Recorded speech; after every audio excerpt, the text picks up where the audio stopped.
여기 종로구 헌책방 골목에서 헌책들을 파는 작은 소녀가 있습니다. 할머니도 우리 엄마 거랑 똑같은 목걸이 하고 계시네요.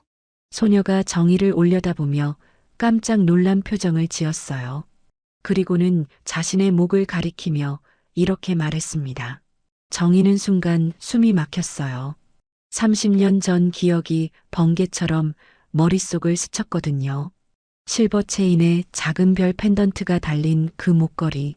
8살 딸 소영이에게 마지막으로 선물했던 바로 그 목걸이와 똑같은 것을 이 작은 소녀가 목에 걸고 있었답니다.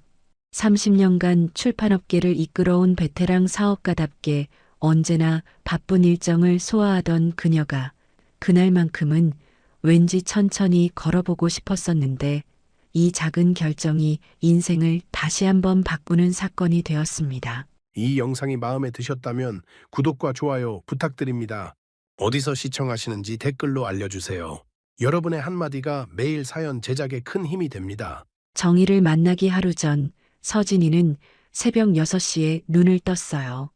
여름방학이라 학교에 갈 필요가 없었지만 이 시간이 가장 중요했거든요. 동네 사람들이 폐지와 재활용품을 내놓는 시간이었으니까요. 서진이는 조용히 이불을 개키고 일어났습니다. 옆방에서 자고 있는 엄마를 깨우지 않으려고 발끝으로 걸었어요. 엄마 지영은 요즘 들어 몸이 많이 안 좋아져서 자주 아팠거든요. 새벽 일을 그만둔 지도 벌써 2달이 되었답니다. 오늘도 좋은 책 많이 찾을 수 있을까? 서진이는 작은 가방을 메고 집을 나섰어요. 첫 번째로 향한 곳은 아파트 단지 재활용품 수거함이었습니다. 폐지 사이사이에 끼어 있는 헌책들을 찾는 게 서진이만의 특별한 눈썰미였거든요. 서진이가 발견한 건 어린 왕자였어요. 표지가 조금 낡긴 했지만 내용은 멀쩡했답니다. 서진이는 소중히 가방에 넣으며 생각했어요. 이 책을 좋아할 사람이 분명히 있을 거라고요. 동네를 한 바퀴 돌며 책을 모으는 서진이의 모습을 본 할머니 한 분이 말을 걸었어요. 서진아, 우리 집에도 책이 많은데 가져갈래? 손자가 다 읽고 안 보거든. 정말요? 감사합니다. 서진이는 언제나 이렇게 밝게 대답했답니다. 동네 어른들이 서진이를 좋아하는 이유이기도 했어요. 예의 바르고 고마워할 줄 아는 아이였거든요. 집으로 돌아온 서진이는 조용히 문을 열었어요. 다행히 엄마는 아직 자고 있었답니다. 서진이는 오늘 모은 책들을 정리하기 시작했어요. 총 12권이었는데 그 중에서 상태가 좋은 5권을 골라냈습니다. 이 책들이면 오늘 우유 한 팩은 살 수 있을 거야. 서진이가 가장 좋아하는 순간이었어요. 책을 정리하면서 하나하나 내용을 훑어보는 시간 말입니다. 비록 다 읽을 시간은 없지만 첫 페이지만이라도 보면서 이 책을 사는 분이 재밌게 읽으셨으면 좋겠다는 생각을 하곤 했거든요. 오전 10시쯤 지영이 일어났어요. 얼굴이 많이 부어 있었답니다.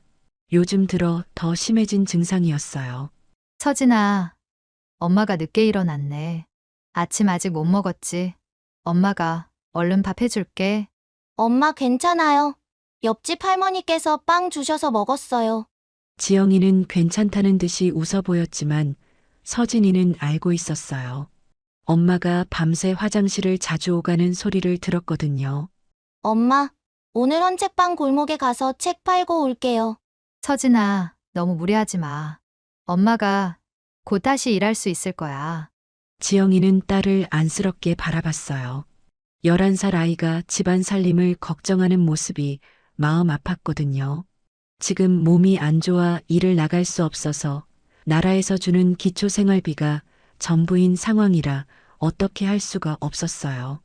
같은 시각 서울 종로구에 위치한 한빛 출판사 회장실에서는 정희가 일정을 확인하고 있었어요. 오늘은 유명한 소설가와의 중요한 미팅이 예정되어 있었거든요. 67세의 나이에도 정희는 여전히 현역이었답니다. 새벽 6시에 일어나 회사 업무를 점검하는 일상을 30년간 단 하루도 빠뜨린 적이 없었어요. 한빛 출판사는 그녀의 노력으로 업계에서 손꼽히는 출판사가 되었거든요. 회장님, 오후 2시 작가님과의 미팅 준비 완료되었습니다. 비서가 보고했지만 정희는 왠지 모르게 집중이 안 되었어요. 평소 같으면 미팅 자료를 꼼꼼히 검토했을 텐데 그날은 자꾸 딴 생각이 들었거든요. 정확히 무슨 생각인지는 설명하기 어려웠지만 마치 뭔가 중요한 일이 기다리고 있는 것 같은 느낌이었답니다. 미팅은 성공적으로 끝났어요. 베스트셀러 작가와의 신작 계약을 성사시킨 뿌듯한 오후였답니다. 평소 같으면 바로 차로 향해 다음 일정으로 넘어갔을 텐데 그날은 달랐어요. 김 기사, 좀 걷고 싶네요. 먼저 퇴근하고 난 알아서 들어갈게요. 먼저 들어가세요. 30년간 종로를 오가며 바쁘게 살았지만 천천히 걸어본 적이 언제였나 싶었거든요. 7월의 오후 햇살이 따스하고 바람이 시원해서 잠시 여유를 부려보고 싶었답니다. 걷다가 눈에 들어온 게 헌책방 골목이었어요. 수없이 지나쳤지만 한 번도 들어가 본 적이 없던 그 골목 말입니다. 그런데 그날은 정말 이상했어요. 마치 누군가가 부르는 것 같은 설명할 수 없는 이끌림이 있었거든요. 30년을 이 동네에서 일했는데 이 골목은 처음 들어가 보네. 정희는 혼잣말을 하며 골목 안으로 발걸음을 옮겼어요. 좁은 길 양쪽으로 헌책방들이 즐비했고 골목 한가운데쯤에는 작은 소녀가 돗자리를 깔고 앉아 있었답니다. 서진이는 오후 3시부터 헌책 장사를 시작했어요. 평소보다 손님이 적은 편이었지만 서진이는 포기하지 않았답니다. 한 권 한 권 정성스럽게 책을 정리하며 지나가는 사람들에게 밝게 인사했거든요. 안녕하세요. 좋은 책들 많이 있어요. 그때 정희가 나타났어요. 평소에 보던 사람들과는 다른 분위기였답니다. 고급스러운 옷차림에 품격 있는 걸음걸이를 보니 분명 중요한 분 같았어요. 서진이는 더욱 예의 바르게 인사했답니다. 어서 오세요. 마음에 드는 책이 있으시면 말씀해 주세요. 정희는 서진이를 처음 봤을 때부터 묘한 느낌을 받았어요. 아이의 눈빛이 어딘가 낯익다는 생각이 들었거든요. 또박또박 말하는 모습이나 책을 대하는 정성스러운 태도도 인상적이었답니다. 그런데 바로 그 순간이었어요. 서진이가 정희의 목걸이를 발견한 건 말입니다. 할머니도 우리 엄마 거랑 똑같은 목걸이 하고 계시네요.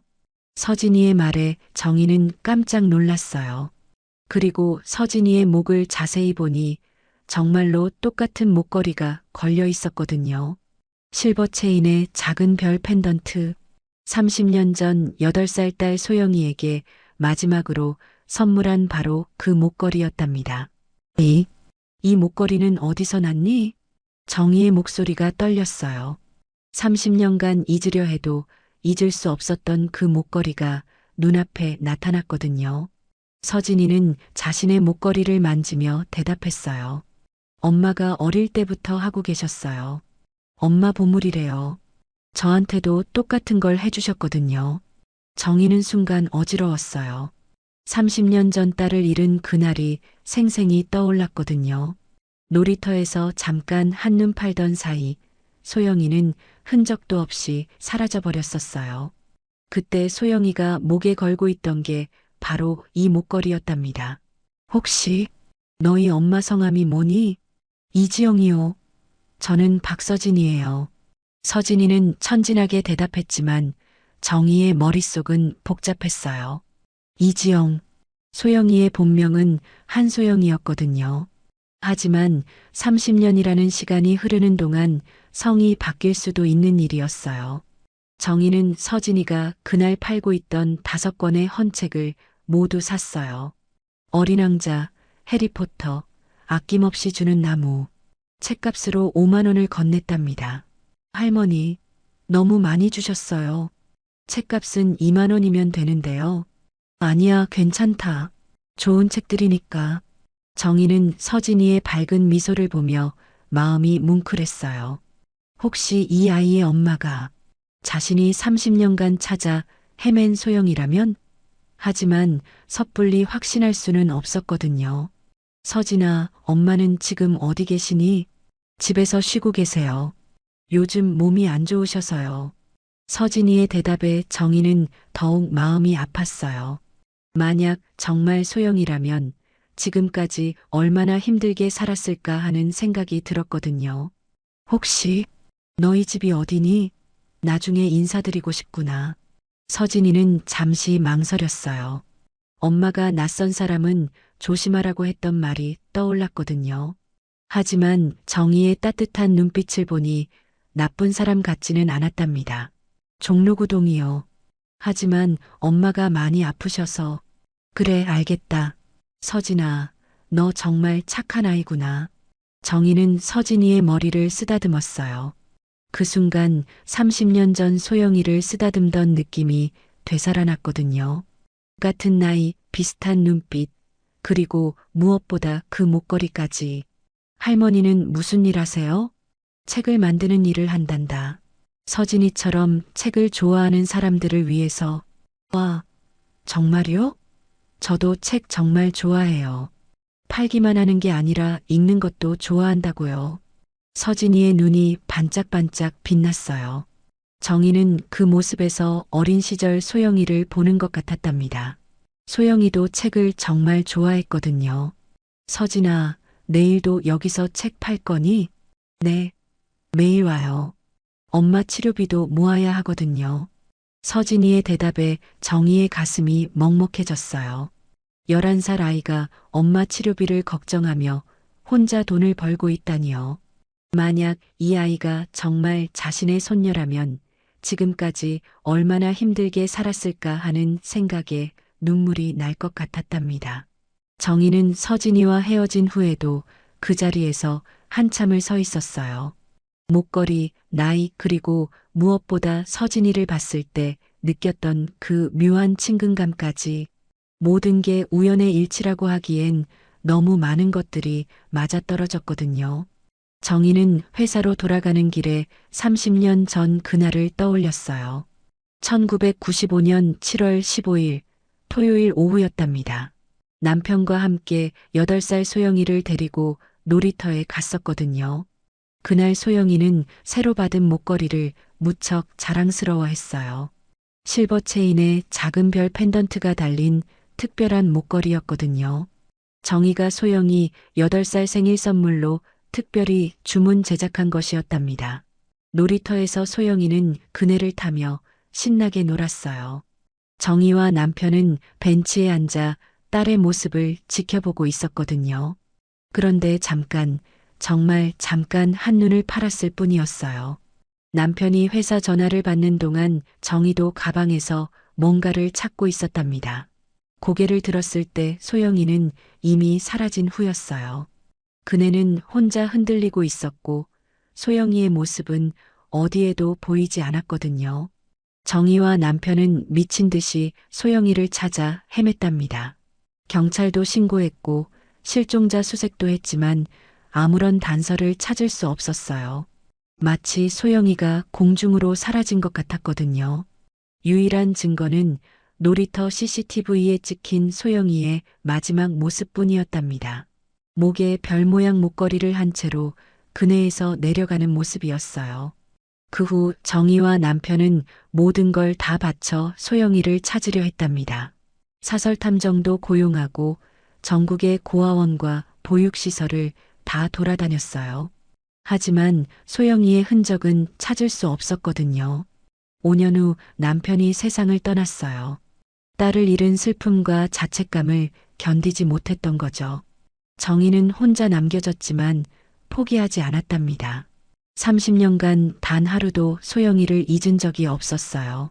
정희는 회사에 돌아와서도 집중이 안 되었어요. 서진이가 한 말이 자꾸 머릿속에서 맴돌았거든요. 똑같은 목걸이를 한 엄마가 있다는 그 말입니다.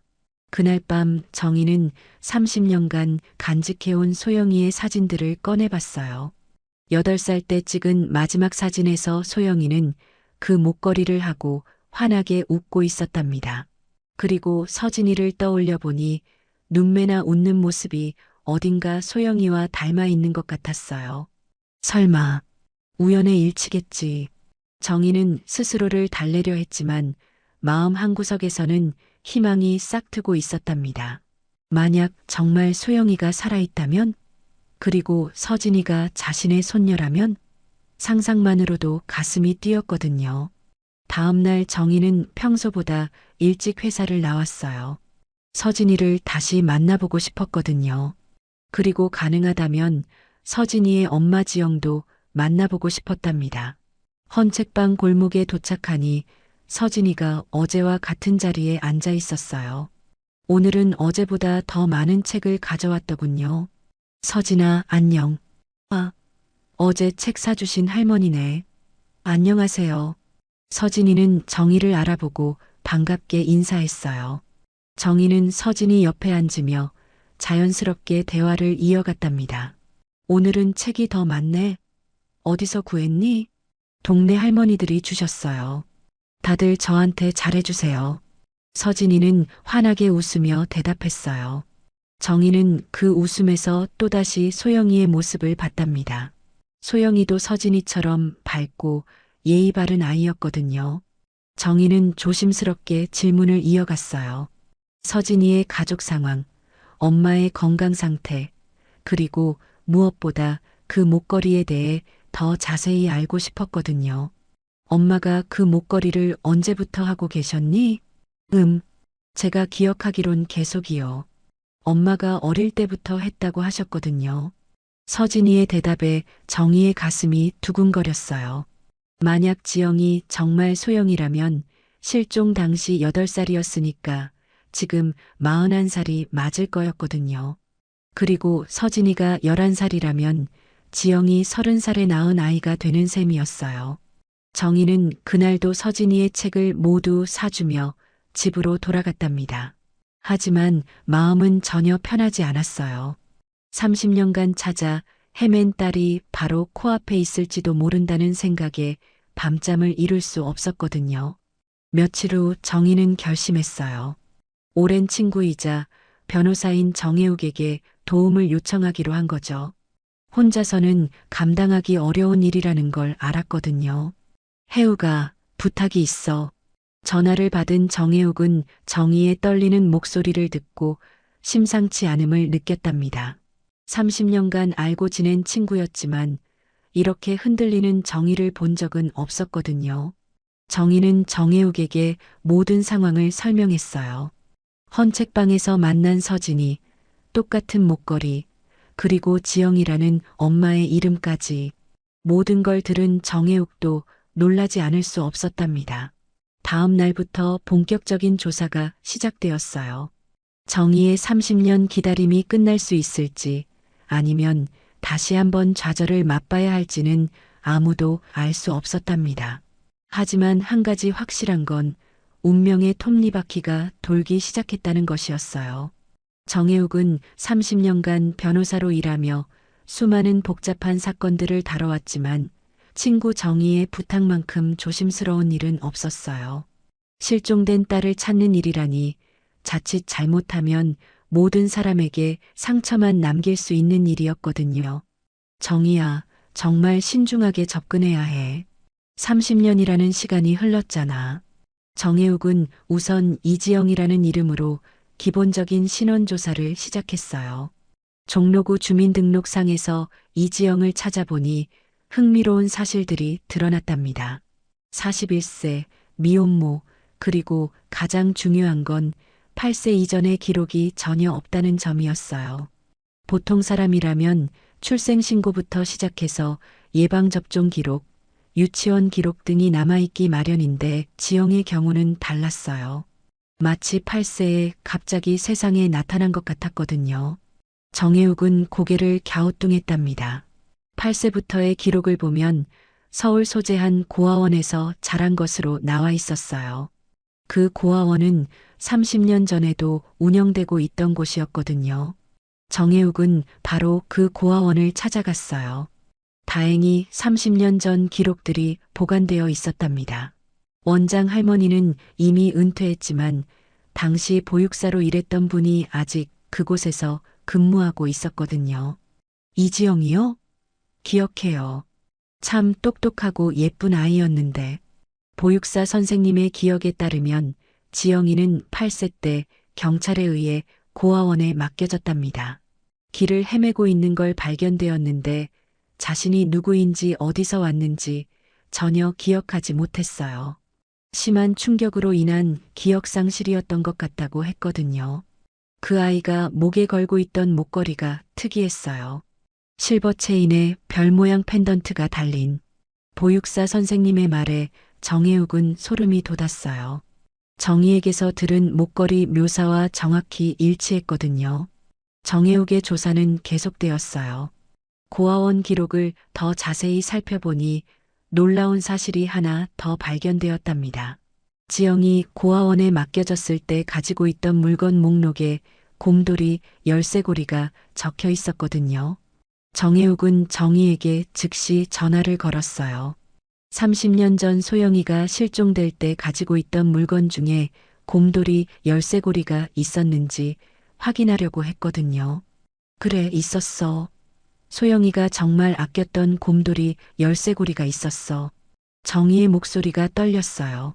목걸이에 이어 곰돌이 열쇠고리까지 우연이라고 하기엔 너무 많은 것들이 일치했거든요. 정희는 며칠 동안 고민한 끝에 지영을 직접 만나보기로 결심했어요. 하지만 갑자기 나타나서 30년 전 딸이라고 말할 수는 없었거든요. 자연스럽게 접근할 방법을 찾아야 했답니다. 정희는 서진이를 통해 지영이 아프다는 사실을 알았어요. 그래서 혹시 지영을 돌보는 의료진이 있을까 해서 동네 보건소에 문의해 봤답니다. 마침 그곳에서 방문 간병 서비스를 하고 있다는 걸 알게 되었어요. 저희가 도움이 필요한 가정을 후원하고 싶어서요. 특히 아이가 있는 집이면. 정희는 보건소 담당자에게 설명했답니다. 출판사에서 사회공헌 사업을 하고 있다고 했어요. 물론 거짓말이었지만 지영을 도울 수 있는 방법이었거든요. 담당자는 정희에게 은지 간호사를 소개해줬어요.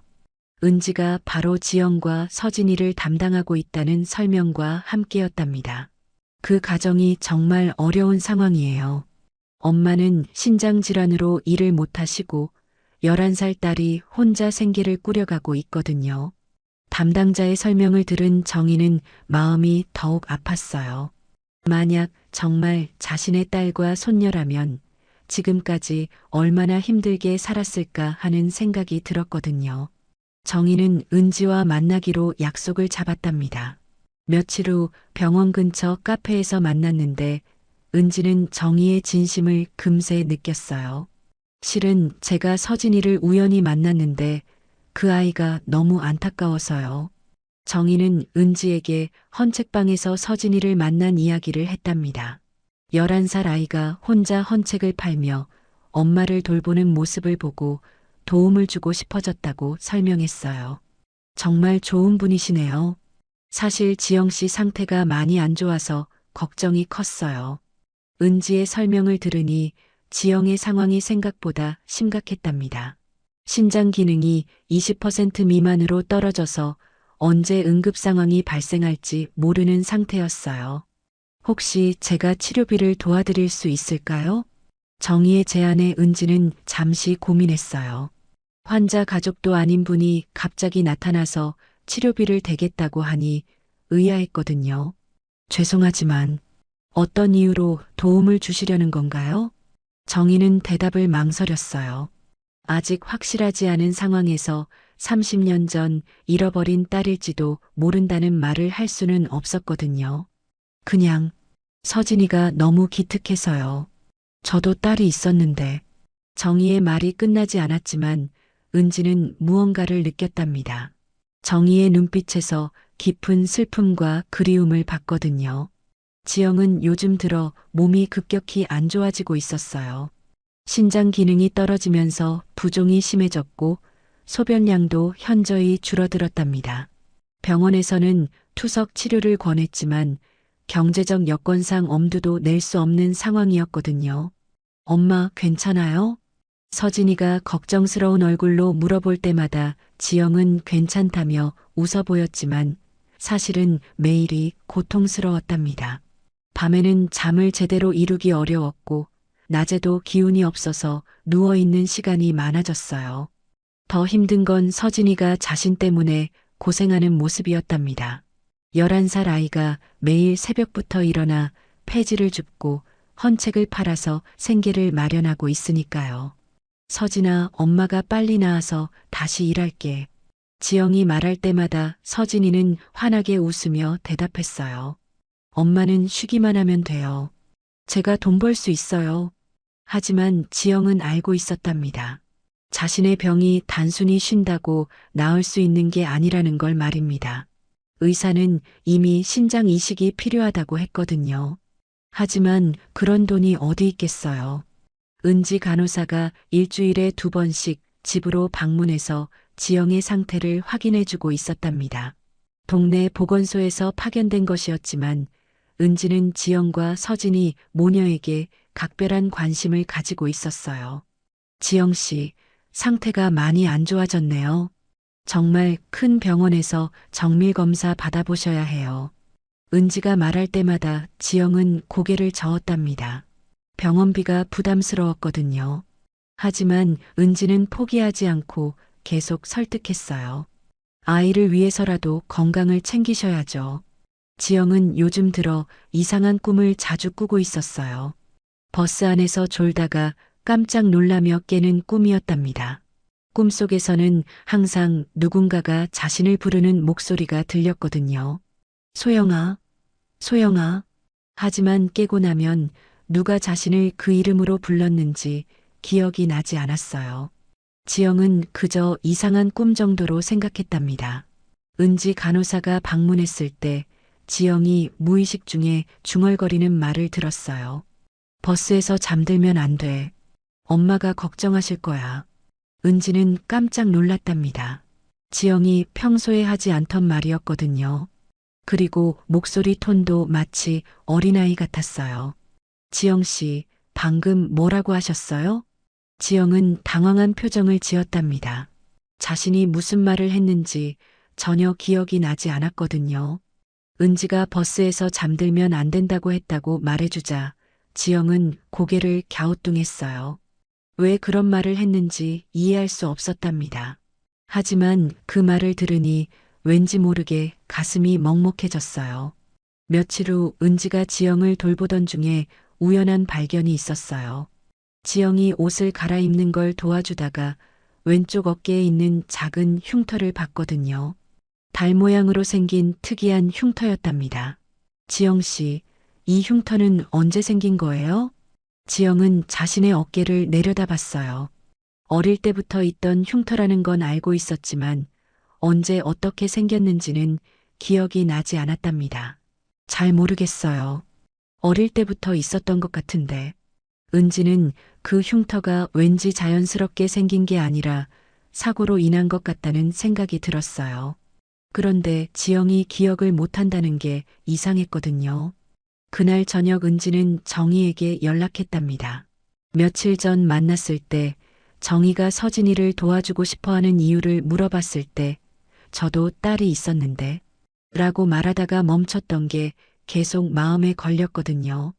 그때 정희의 표정에서 깊은 슬픔을 봤었어요. 더욱이 정희가 서진이를 대하는 모습이 단순한 동정심 이상으로 보였답니다. 마치 자신의 가족을 대하는 것 같은 특별한 애정이 느껴졌거든요. 은지는 간호사로서의 직감으로 뭔가 더 깊은 이유가 있을 거라는 생각이 들었어요. 그리고 지영의 달 모양 흉터를 본 순간 퍼즐 조각이 맞춰지는 것 같은 느낌을 받았답니다. 정희의 애매한 말, 지영의 8세 이전 기억 공백, 그리고 이 특이한 흉터까지. 혹시 30년 전에 잃어버리신 따님에게 특별한 흉터나 특징이 있었나요? 정희는 순간 가슴이 뛰었어요. 왜 갑자기 흉터 이야기를 하는지 직감적으로 알 것 같았거든요. 왼쪽 어깨에 달 모양 흉터가 있었어요. 3살 때 넘어져서 생긴. 은지가 전화를 받고 있는 동안 정희의 손은 덜덜 떨리고 있었답니다. 30년을 기다린 단서가 드디어 나타난 것 같았거든요. 지영 씨 왼쪽 어깨에 정확히 그런 흉터가 있어요. 정희는 전화를 끊고 한참을 말없이 앉아 있었어요. 기쁨과 두려움이 동시에 밀려왔거든요. 기쁜 건 딸을 찾았을지도 모른다는 희망 때문이었고, 두려운 건 만약 틀렸다면 또다시 절망해야 한다는 생각 때문이었답니다. 정희는 정혜욱과 다시 만나 상황을 정리했어요. 목걸이, 나이, 고아원 기록, 그리고 이제 흉터까지 모든 단서가 일치하고 있었답니다. 이제 확실한 증거가 필요해. DNA 검사를 해야겠어. 정혜욱의 말에 정희는 고개를 끄덕였어요. 하지만 문제가 있었답니다. 지영이 동의해주지 않을 가능성이 높았거든요. 갑자기 나타나서 DNA 검사를 해달라고 하면 누가 좋아하겠어? 정희는 고민에 빠졌답니다.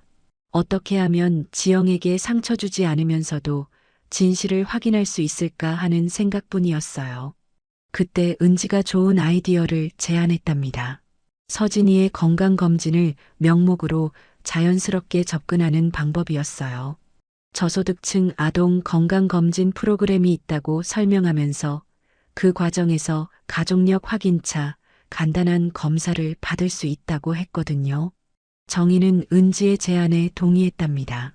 비록 돌아가는 방법이었지만 지영과 서진이에게 도움도 되면서 동시에 진실도 확인할 수 있는 방법이었거든요. 일주일 후 은지는 지영에게 아동 건강검진 프로그램에 대해 설명했어요. 무료로 받을 수 있는 종합검진이라고 하니 지영도 관심을 보였답니다. 서진이의 건강이 걱정되었지만 경제적 여건상 병원에 데려가기 어려웠거든요. 정말 무료인가요? 지영이 조심스럽게 물었을 때 은지는 확신에 찬 목소리로 대답했답니다. 정희가 뒤에서 모든 비용을 대기로 했으니까요. 검진 날짜가 정해졌어요. 7월 28일 토요일 오전이었답니다. 정희는 그날을 손꼽아 기다렸어요. 30년 만에 딸을 다시 만날 수 있을지도 모르는 날이었거든요. 하지만 동시에 불안하기도 했답니다. 만약 지영이 소영이가 아니라면 30년간의 기다림이 또다시 무너져 버릴 텐데 그걸 견딜 수 있을까 하는 걱정이 들었어요. 정혜욱은 정희의 마음을 이해했답니다. 30년간 친구로 지내오면서 정희가 얼마나 딸을 그리워했는지 누구보다 잘 알고 있었거든요. 정희야, 마음의 준비를 단단히 해. 어떤 결과가 나와도 견딜 수 있도록. 정혜욱의 조언에 정희는 고개를 끄덕였어요. 하지만 마음속으로는 이미 확신하고 있었답니다. 너무 많은 것들이 일치하고 있었거든요. 7월 28일 토요일 아침, 서진이는 평소보다 일찍 일어났어요. 오늘은 엄마와 함께 병원에 가는 날이었거든요. 무료 건강검진을 받을 수 있다고 해서 정말 기뻤답니다. 엄마, 저 예쁘게 입었어요? 서진이는 가장 깨끗한 옷을 골라 입었어요. 비록 낡은 옷이었지만 정성스럽게 다림질까지 해놨답니다. 지영도 오랜만에 외출 준비를 했어요. 요즘 몸이 안 좋아서 집 밖으로 나가는 일이 거의 없었거든요. 거울을 보니 얼굴이 많이 부어 있었지만 서진이를 위해 최대한 밝게 웃으려고 노력했답니다. 한편 정희는 새벽부터 잠을 이루지 못했어요. 30년 만에 딸을 만날 수도 있다는 생각에 가슴이 뛰어서 견딜 수가 없었거든요. 무려 6번이나 옷을 갈아입었답니다. 어떤 모습으로 딸을 만나야 할지 모르겠었거든요. 오전 10시 지영과 서진이는 병원에 도착했어요. 은지가 미리 안내해줘서 접수는 쉽게 할 수 있었답니다. 대기실에서 기다리는 동안 서진이는 신기한 듯 주변을 둘러봤어요. 엄마, 여기 정말 큰 병원이네요. 지영은 서진이의 손을 꼭 잡고 있었답니다. 큰 병원에 오는 게 오랜만이라 왠지 모르게 불안했거든요. 그런데 바로 그때였어요. 복도 끝에서 정희가 나타난 거였답니다. 정희도 지영과 서진이를 발견하고 깜짝 놀랐어요. 30년간 그리워했던 딸이 바로 눈앞에 있을지도 모른다는 생각에 다리가 후들거렸거든요. 지영은 정희를 보자마자 어디선가 본 것 같다는 느낌을 받았어요. 하지만 정확히 어디서 봤는지는 기억이 나지 않았답니다. 다만 왠지 모르게 편안하다는 느낌이 들었거든요. 서진이는 정희를 알아보고 반갑게 뛰어갔어요. 헌책방에서 만났던 친절한 할머니였거든요. 할머니, 여기서 뵙다니 신기해요. 정희는 서진이를 보며 억지로 웃었답니다. 사실은 가슴이 터질 것 같았거든요. 혹시 저 아이가 정말 자신의 손녀라면 하는 생각에 눈물이 날 것 같았어요. 정희가 지영을 바라보는 순간이었어요.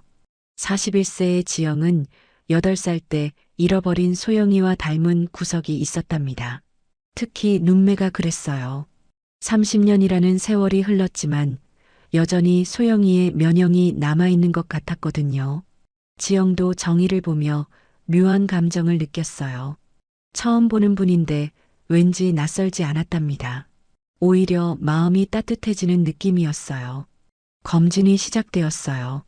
서진이는 별다른 문제 없이 건강한 것으로 나타났답니다. 그리고 가족력 확인차 지영도 간단한 검사를 받게 되었어요. 이때 은지가 자연스럽게 DNA 샘플을 채취했답니다. 검사 결과가 나오기까지 일주일을 기다려야 했어요. 정희에게는 정말 길고 긴 일주일이었답니다. 매일 밤 잠을 제대로 이루지 못했거든요. 한편 지영은 병원에서 만난 정희가 자꾸 생각났어요. 왜 그런지 모르겠지만 그분을 보면 마음이 편안해졌거든요. 마치 오래전부터 알고 지낸 사람 같은 느낌이었답니다. 서진이는 그 일주일 동안 평소보다 더 열심히 책을 팔았어요. 정희 할머니를 다시 만나면 더 많은 책을 보여드리고 싶었거든요. 그분이 책을 만드는 일을 한다고 했으니 분명 좋은 책들을 좋아하실 거라는 생각이었답니다. 드디어 결과가 나왔어요. 은지가 정희에게 전화를 걸었을 때 정희는 손이 떨려서 제대로 전화를 받을 수도 없었답니다. DNA 검사 결과가 나왔어요. 99.9% 일치율입니다. 그 순간 정희는 전화기를 떨어뜨릴 뻔했어요. 30년간 기다려온 순간이 드디어 온 거였답니다. 눈물이 쏟아져 나와서 말을 제대로 할 수가 없었어요. 정혜욱도 옆에서 결과를 듣고 깜짝 놀랐답니다. 사실 그도 반신반의했었거든요. 이런 우연이 정말 일어날 수 있을까 하는 생각이었어요. 정희야, 진정해. 이제 어떻게 할 거야? 정혜욱의 물음에 정희는 한참을 생각했어요. 기쁨과 동시에 걱정도 밀려왔거든요. 지영이 이 사실을 받아들일 수 있을까? 서진이는 어떻게 반응할까? 무엇보다 30년이라는 공백을 어떻게 메울 수 있을까? 정희는 천천히 조심스럽게 접근하기로 결심했답니다. 지영과 서진이에게 상처를 주지 않는 방법을 찾아야 했거든요. 며칠 후 정희는 지영을 다시 만났어요. 이번에는 서진이가 없는 자리에서였답니다. 은지의 도움으로 지영의 정기 진료 날에 맞춰 우연을 가장한 만남이었어요. 안녕하세요. 지난번에 서진이 엄마시죠? 지영은 정희를 알아보고 반갑게 인사했답니다. 지난번 만남에서 좋은 인상을 받았었거든요. 정희는 지영과 함께 병원 근처 조용한 카페에 앉았어요. 어떻게 시작해야 할지 고민스러웠답니다. 30년간 준비해온 말들이 정작 필요한 순간에는 입 밖으로 나오지 않았어요. 실은 말씀드릴 게 있어서요. 정희는 천천히 30년 전 이야기를 시작했답니다. 8살 딸을 잃었다는 것, 그날 딸이 하고 있던 목걸이가 서진이가 한 것과 똑같다는 것, 가리고 여러 정황들이 일치한다는 것까지. 지영은 처음에는 무슨 말인지 이해하지 못했어요. 하지만 정희의 이야기를 들으면서 점점 충격을 받기 시작했답니다. 제가 당신의 딸이라는 말씀이세요? 지영의 목소리가 떨렸어요. 30년간 자신이 누구인지 어디서 왔는지 궁금했었지만 이런 방식으로 알게 될 줄은 몰랐거든요. 정희는 DNA 검사 결과까지 보여주며 조심스럽게 설명했답니다. 과학적으로 확인된 사실이라는 것, 그리고 자신이 30년간 얼마나 딸을 그리워했는지도 함께요. 하지만 지영의 반응은 정희가 예상했던 것과 달랐어요. 기쁨보다는 혼란과 거부감이 더 컸답니다. 저는 이지영이에요. 그런 기억도 없고. 지영은 고개를 저으며 자리에서 일어났어요.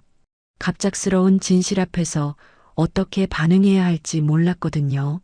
정희는 지영을 붙잡으려 했지만 지영은 이미 카페를 나가고 있었답니다.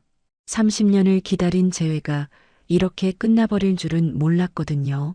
집으로 돌아온 지영은 하루 종일 멍하니 앉아 있었어요.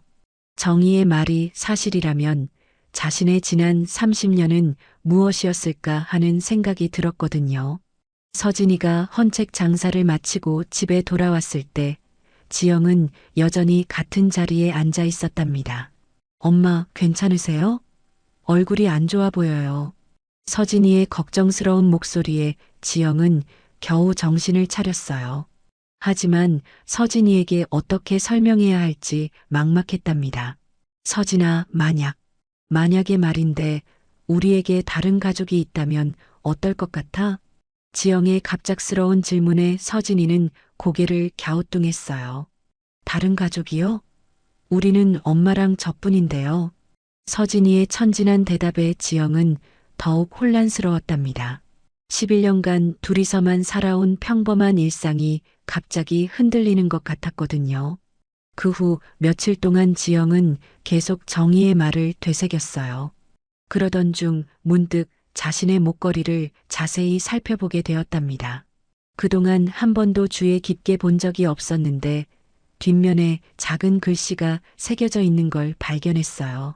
소영아, 엄마가 항상 지켜줄게. 그 글씨를 본 순간 지영은 순간 어지러웠어요.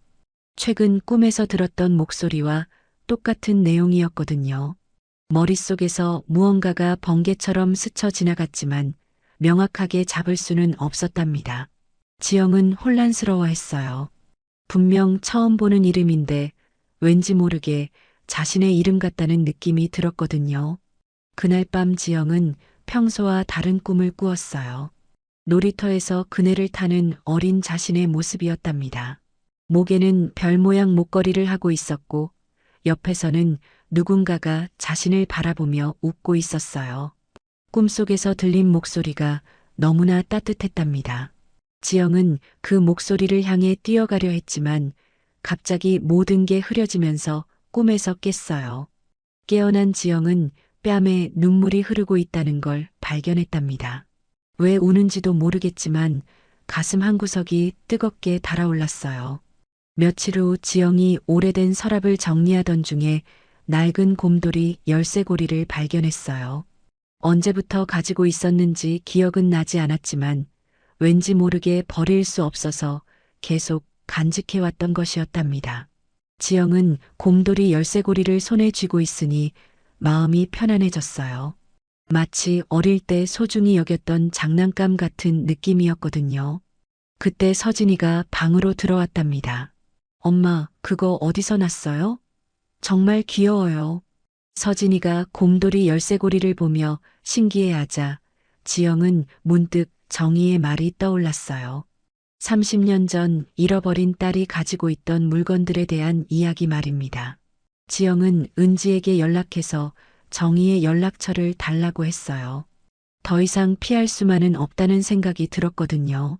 이틀 후 정희와 지영은 다시 만났어요. 이번에는 지영이 먼저 연락한 거였답니다.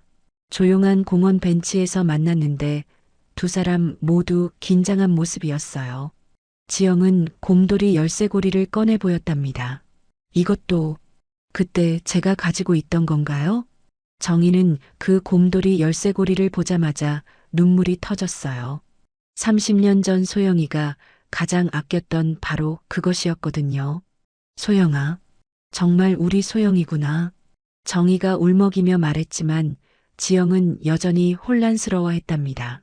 머리로는 이해가 되지만 마음으로는 받아들이기 어려웠거든요. 저는 그냥 이지영이에요. 30년간 그렇게 살아왔어요. 지영의 말에 정희는 더욱 절절했답니다.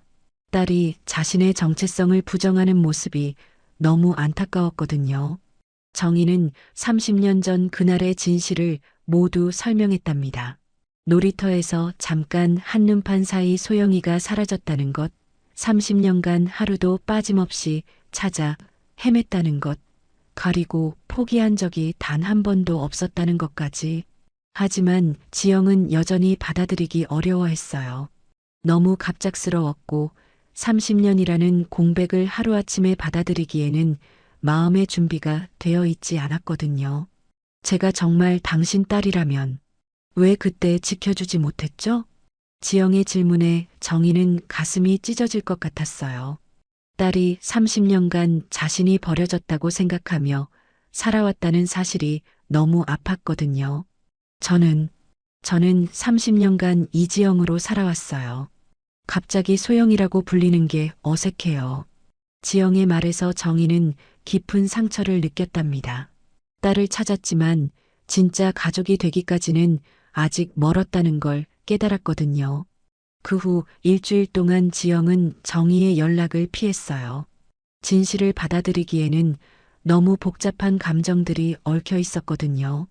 30년간 자신만의 정체성으로 살아왔는데 갑자기 다른 이름으로 불린다는 게 혼란스러웠답니다.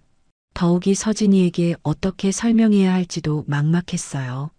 11살 아이가 갑자기 할머니가 생겼다는 걸 어떻게 받아들일까요? 엄마, 요즘 왜 이상해요?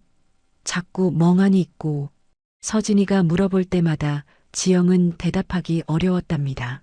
아직 자신도 정리가 안 된 상황에서 아이에게 설명할 자신이 없었거든요.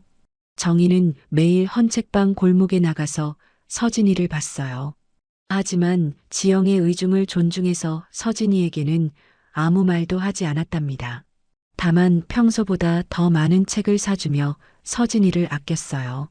할머니, 요새 엄마가 이상해요. 자꾸 슬퍼하시는 것 같아요.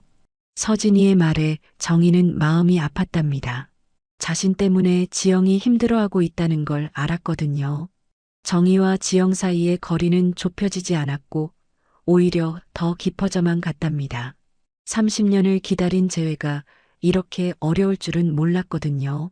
지영은 정희와의 두 번째 만남 이후로 일주일째 집에만 있었어요. 정희의 연락도 받지 않았고 은지 간호사가 와도 필요한 말만 했습니다.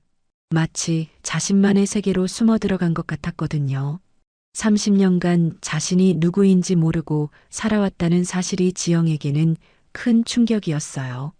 그동안 때때로 궁금하긴 했지만 이렇게 갑작스럽게 알게 될 줄은 몰랐거든요. 더욱이 자신이 버려진 게 아니라 실종된 거였다는 사실은 더욱 혼란스러웠습니다. 만약 정말 내가 소영이라면 30년간 이지영으로 산 내 삶은 뭐지? 지영은 거울을 보며 혼잣말을 했어요. 41년의 인생에서 33년을 이지영으로 살아왔는데 갑자기 소영이라는 이름이 진짜라고 하니 받아들이기 어려웠거든요. 거울 속 자신의 얼굴을 오래 바라보며 혹시 정희를 닮은 구석이 있나 찾아봤지만 30년이라는 세월이 너무 길었어요. 더 큰 문제는 서진이었어요. 11살 딸에게 어떻게 설명해야 할까요? 갑자기 할머니가 나타났다고 말할 수 있을까요? 서진이가 혼란스러워할 게 뻔했답니다. 지영은 서진이가 학교에 간 사이에도 계속 이런 생각만 했어요. 지영이 정희를 거부하는 데는 깊은 이유가 있었어요. 30년간 자신이 버려진 아이라고 생각하며 살아왔거든요. 고아원에서 자랄 때도 사회에 나와서도 항상 버려진 아이라는 낙인을 느끼며 살았어요. 고아원 시절이 떠올랐어요. 다른 아이들은 가끔이라도 가족이 면회를 왔는데 지영에게는 아무도 오지 않았어요. 8살 때부터 18살이 될 때까지 단 한 번도 말이에요. 명절 때마다 다른 아이들은 임시로라도 가족의 품에 안겼지만 지영은 언제나 홀로였습니다. 나는 정말 아무도 찾지 않는 아이구나. 어린 지영이 느꼈던 그 서러움과 외로움이 지금도 생생했어요. 18살에 고아원을 나와서도 마찬가지였어요. 취업을 하려고 해도 친구들과 어울리려고 해도 항상 고아원 출신이라는 시선을 느꼈습니다. 특히 서진이를 낳았을 때가 그랬어요. 미혼모가 된 자신을 보며 역시 버려진 아이의 운명이라고 생각했거든요. 서진이 아빠는 지영이 임신 소식을 알리자마자 연락을 끊어버렸어요. 그때 지영은 다시 한번 버려졌다고 느꼈습니다. 하지만 서진이만큼은 절대 버리지 않겠다고 다짐했어요. 서진이가 태어났을 때 지영은 그 작은 손을 잡으며 맹세했습니다. 내가 버려진 아이였으니까 서진이는 절대 그런 느낌 들게 하면 안 돼. 지영은 11년간 서진이를 위해서만 살아왔어요. 자신의 행복보다는 딸의 행복이 우선이었거든요. 아무리 힘들어도 서진이 앞에서는 웃었고 아무리 아파도 서진이 걱정시키지 않으려고 애썼어요. 그런데 갑자기 나타난 정의가 모든 걸 바꿔놓으려고 하니 받아들이기 어려웠어요. 30년간 자신을 찾지 못했으면서 이제 와서 엄마 행세를 하려는 것 같아서 마음이 복잡했거든요. 더욱이 정의가 부유한 출판사 회장이라는 사실도 부담스러웠어요. 지영은 11년간 가난하지만 당당하게 서진이를 키웠는데 갑자기 나타난 부자 엄마가 모든 걸 해결해 주겠다고 하니 자존심이 상했거든요. 내가 못 키웠다고 생각하는 건가? 서진이는 잘 자라고 있는데. 지영의 마음속에는 이런 복잡한 감정들이 얽혀 있었어요. 감사함과 동시에 자격지심, 그리고 30년간 쌓인 상처와 분노까지 말이에요. 지영은 서진이가 학교에 간 사이 홀로 있는 시간이 괴로웠어요. 아무것도 할 수 없을 정도로 몸이 아팠지만 그보다도 마음이 더 아팠거든요. 정의의 말이 사실이라면 자신의 지난 30년은 무엇이었을까? 그동안 겪었던 모든 외로움과 상처들이 필요 없는 것이었을까? 스트레스가 쌓이면서 지영의 건강은 더욱 빠르게 악화되었어요. 신장 기능이 떨어지는 속도가 빨라졌고 부종도 심해졌습니다. 얼굴뿐만 아니라 손과 발까지 붓기 시작했어요. 걷는 것조차 힘들어졌고 계단을 오르면 숨이 차서 한참 쉬어야 했습니다. 은지 간호사가 방문했을 때마다 지영의 상태가 나빠진 걸 느꼈어요. 혈압도 불안정했고 소변량도 현저히 줄어들었거든요. 은지는 지영에게 큰 병원에서 정밀 검사를 받아보라고 권했지만 지영은 계속 미뤘습니다. 지금은 그런 기분이 아니에요. 지영의 말에 은지는 답답했어요. 환자가 치료를 거부하면 어떻게 할 수 없었거든요. 하지만 의료진의 눈으로 봤을 때 지영의 상태는 정말 위험했어요. 서진이는 엄마의 변화를 예민하게 느끼고 있었어요. 평소에는 아무리 아파도 서진이 앞에서는 밝게 웃으려고 했는데 요즘은 그런 노력조차 하지 않는 것 같았거든요. 엄마, 무슨 일 있어요? 제가 뭔가 잘못했나요? 서진이가 조심스럽게 물어봐도 지영은 제대로 대답하지 않았어요. 그냥 괜찮다는 말만 반복할 뿐이었습니다. 하지만 서진이는 11살이어도 엄마의 거짓말을 알 수 있었어요. 서진이는 밤마다 엄마가 화장실을 오가는 소리를 들었어요. 그때마다 작은 신음소리도 들렸죠. 서진이는 이불을 뒤집어 쓰고 엄마가 괜찮아지기를 간절히 기도했습니다. 하나님, 엄마가 아프지 않게 해주세요. 제가 더 착하게 살게요. 11살 아이의 간절한 기도였지만 엄마의 상태는 계속 나빠져만 갔어요. 서진이는 엄마가 받은 편지가 계속 신경 쓰였어요. 평소 같으면 편지를 받고 기뻐했을 텐데 그날 이후로 엄마가 더욱 우울해졌거든요. 편지를 받기 전에는 그래도 서진이와 대화라도 했는데 이제는 그것마저 줄어들었어요. 며칠 후 서진이는 우연히 쓰레기통에서 구겨진 편지를 발견했어요. 엄마가 버린 그 편지였거든요. 평소라면 남의 편지를 보지 않았을 텐데 엄마가 너무 걱정되어서 몰래 펼쳐봤습니다. 편지에는 정이라는 이름이 적혀 있었고 지영을 딸이라고 부르는 내용이 있었어요. 30년간 찾아 헤맸다는 말, 이제라도 가족이 되고 싶다는 간절한 마음까지 서진이는 무슨 말인지 이해할 수 없었습니다. 엄마가 누군가의 딸이라고? 그럼 제게 할머니가 있다는 뜻인가요? 서진이는 혼란스러웠어요. 11년간 엄마와 단둘이 살아왔는데 갑자기 다른 가족이 있다니 믿기 어려웠거든요. 서진이는 늘 할머니가 있는 친구들을 부러워했었어요. 할머니가 용돈도 주시고 맛있는 것도 해주시는 이야기를 들을 때마다 자신에게도 그런 할머니가 있었으면 좋겠다고 생각했거든요. 하지만 막상 정말 할머니가 있을지도 모른다는 생각이 들자 기쁨보다는 두려움이 더 컸어요. 왜 엄마는 그 편지를 받고 더 슬퍼하게 된 걸까요? 며칠 후 서진이는 헌책방 골목에서 정희를 다시 만났어요. 정희는 멀찍이 서서 서진이를 바라보고 있었는데 예전처럼 다가오지는 않았습니다. 서진이는 용기를 내서 정희에게 다가갔어요. 서진이가 조심스럽게 엄마를 아느냐고 물었을 때 정희는 가슴이 뛰었어요. 어떻게 대답해야 할지 고민스러웠거든요. 정희는 직접적인 대답 대신 서진이의 안부를 물었어요. 서진아, 엄마가 많이 아프시지? 서진이는 고개를 끄덕이며 눈물을 글썽였어요. 엄마가 요즘 정말 많이 아프다고 얼굴도 많이 부으시고 밤에 자주 깬다고 말했습니다. 정희는 서진이의 말에 마음이 아팠어요. 지영의 상태가 생각보다 심각한 것 같았거든요.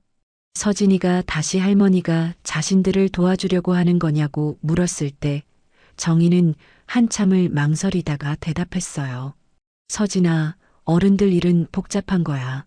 하지만 할머니는 너희를 정말 걱정하고 있단다. 정희의 애매한 대답에 서진이는 더욱 혼란스러웠어요.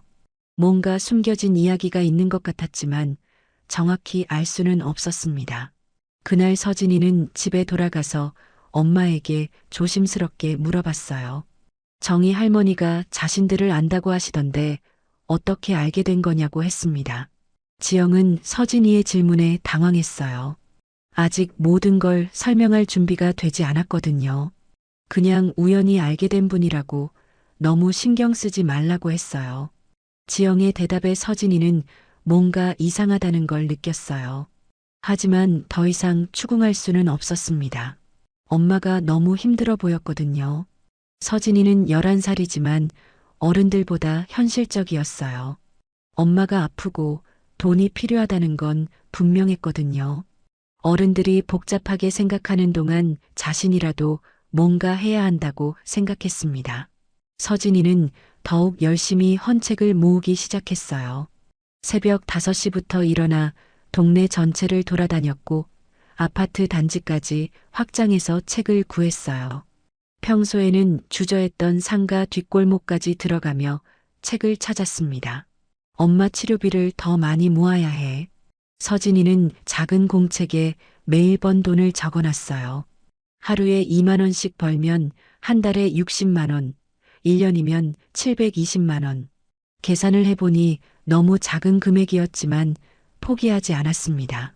서진이는 인터넷에서 신장 치료비를 검색해봤는데 수천만 원이라는 숫자를 보고 절망했어요. 이렇게 해서는 언제까지 가야 하지? 하지만 서진이는 포기하지 않았어요. 다른 방법이라도 찾아보려고 했습니다. 혹시 도움을 받을 수 있는 곳이 없을까 하고 동네 주민센터도 가봤어요. 하지만 11살 아이 혼자서는 제대로 된 상담도 받을 수 없었습니다. 동네 할머니들이 서진이의 변화를 걱정했어요. 예전보다 표정이 어둡고 웃음도 많이 줄어들었거든요. 서진아, 무슨 걱정 있니? 엄마가 많이 아프시나? 동네 할머니가 물어보자 서진이는 고개를 끄덕였어요.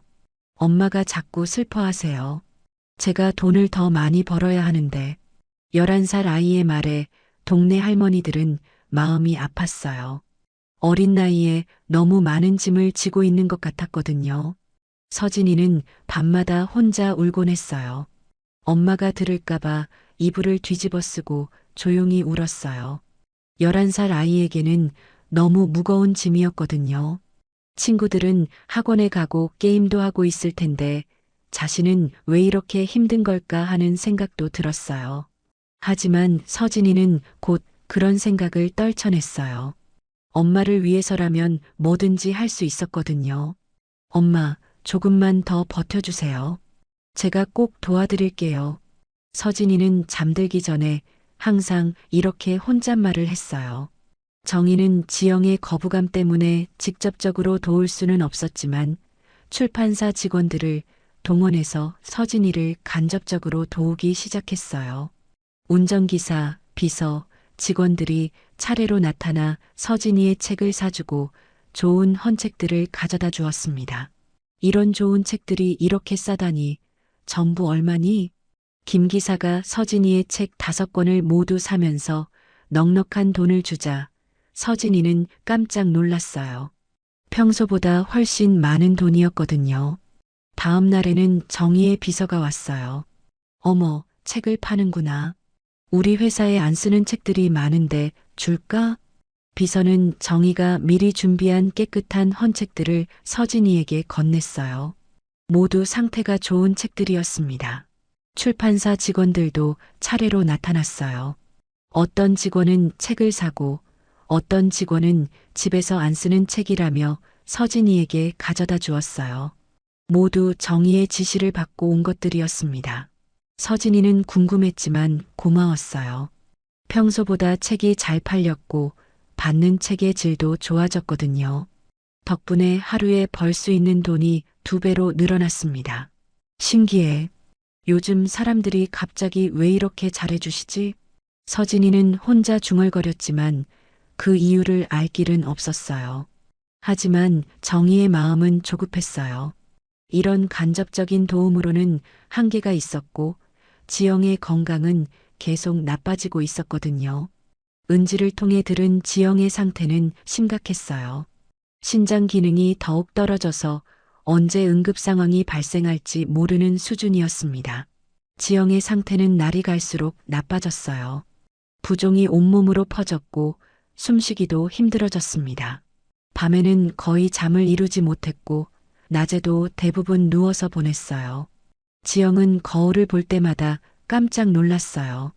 얼굴이 달덩이처럼 부어 있었고 눈도 제대로 뜨기 어려울 정도였거든요. 다리도 너무 부어서 신발을 신을 수가 없었어요. 더 심각한 건 숨쉬기가 어려워진 것이었어요. 조금만 움직여도 숨이 차서 한참 쉬어야 했고 밤에 누워 있으면 숨이 막히는 것 같아서 자주 깼습니다.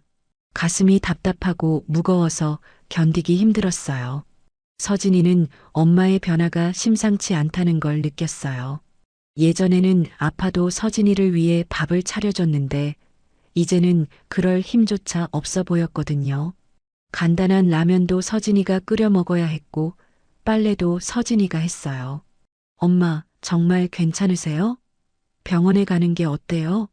서진이가 걱정스럽게 물어봐도 지영은 고개를 저었어요. 병원비가 걱정되기도 했지만 정희의 도움을 받고 싶지 않았거든요. 서진아, 엄마는 괜찮아. 조금만 쉬면 나아질 거야.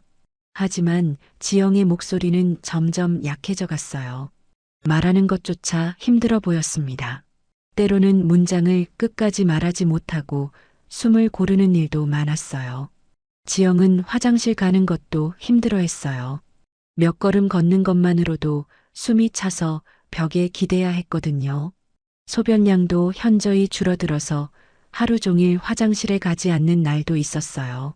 은지 간호사가 방문했을 때마다 지영의 상태가 나빠진 걸 알 수 있었어요. 혈압은 위험 수준까지 올라갔고 맥박도 불규칙했습니다. 체중도 부종 때문에 5kg이나 늘어났어요.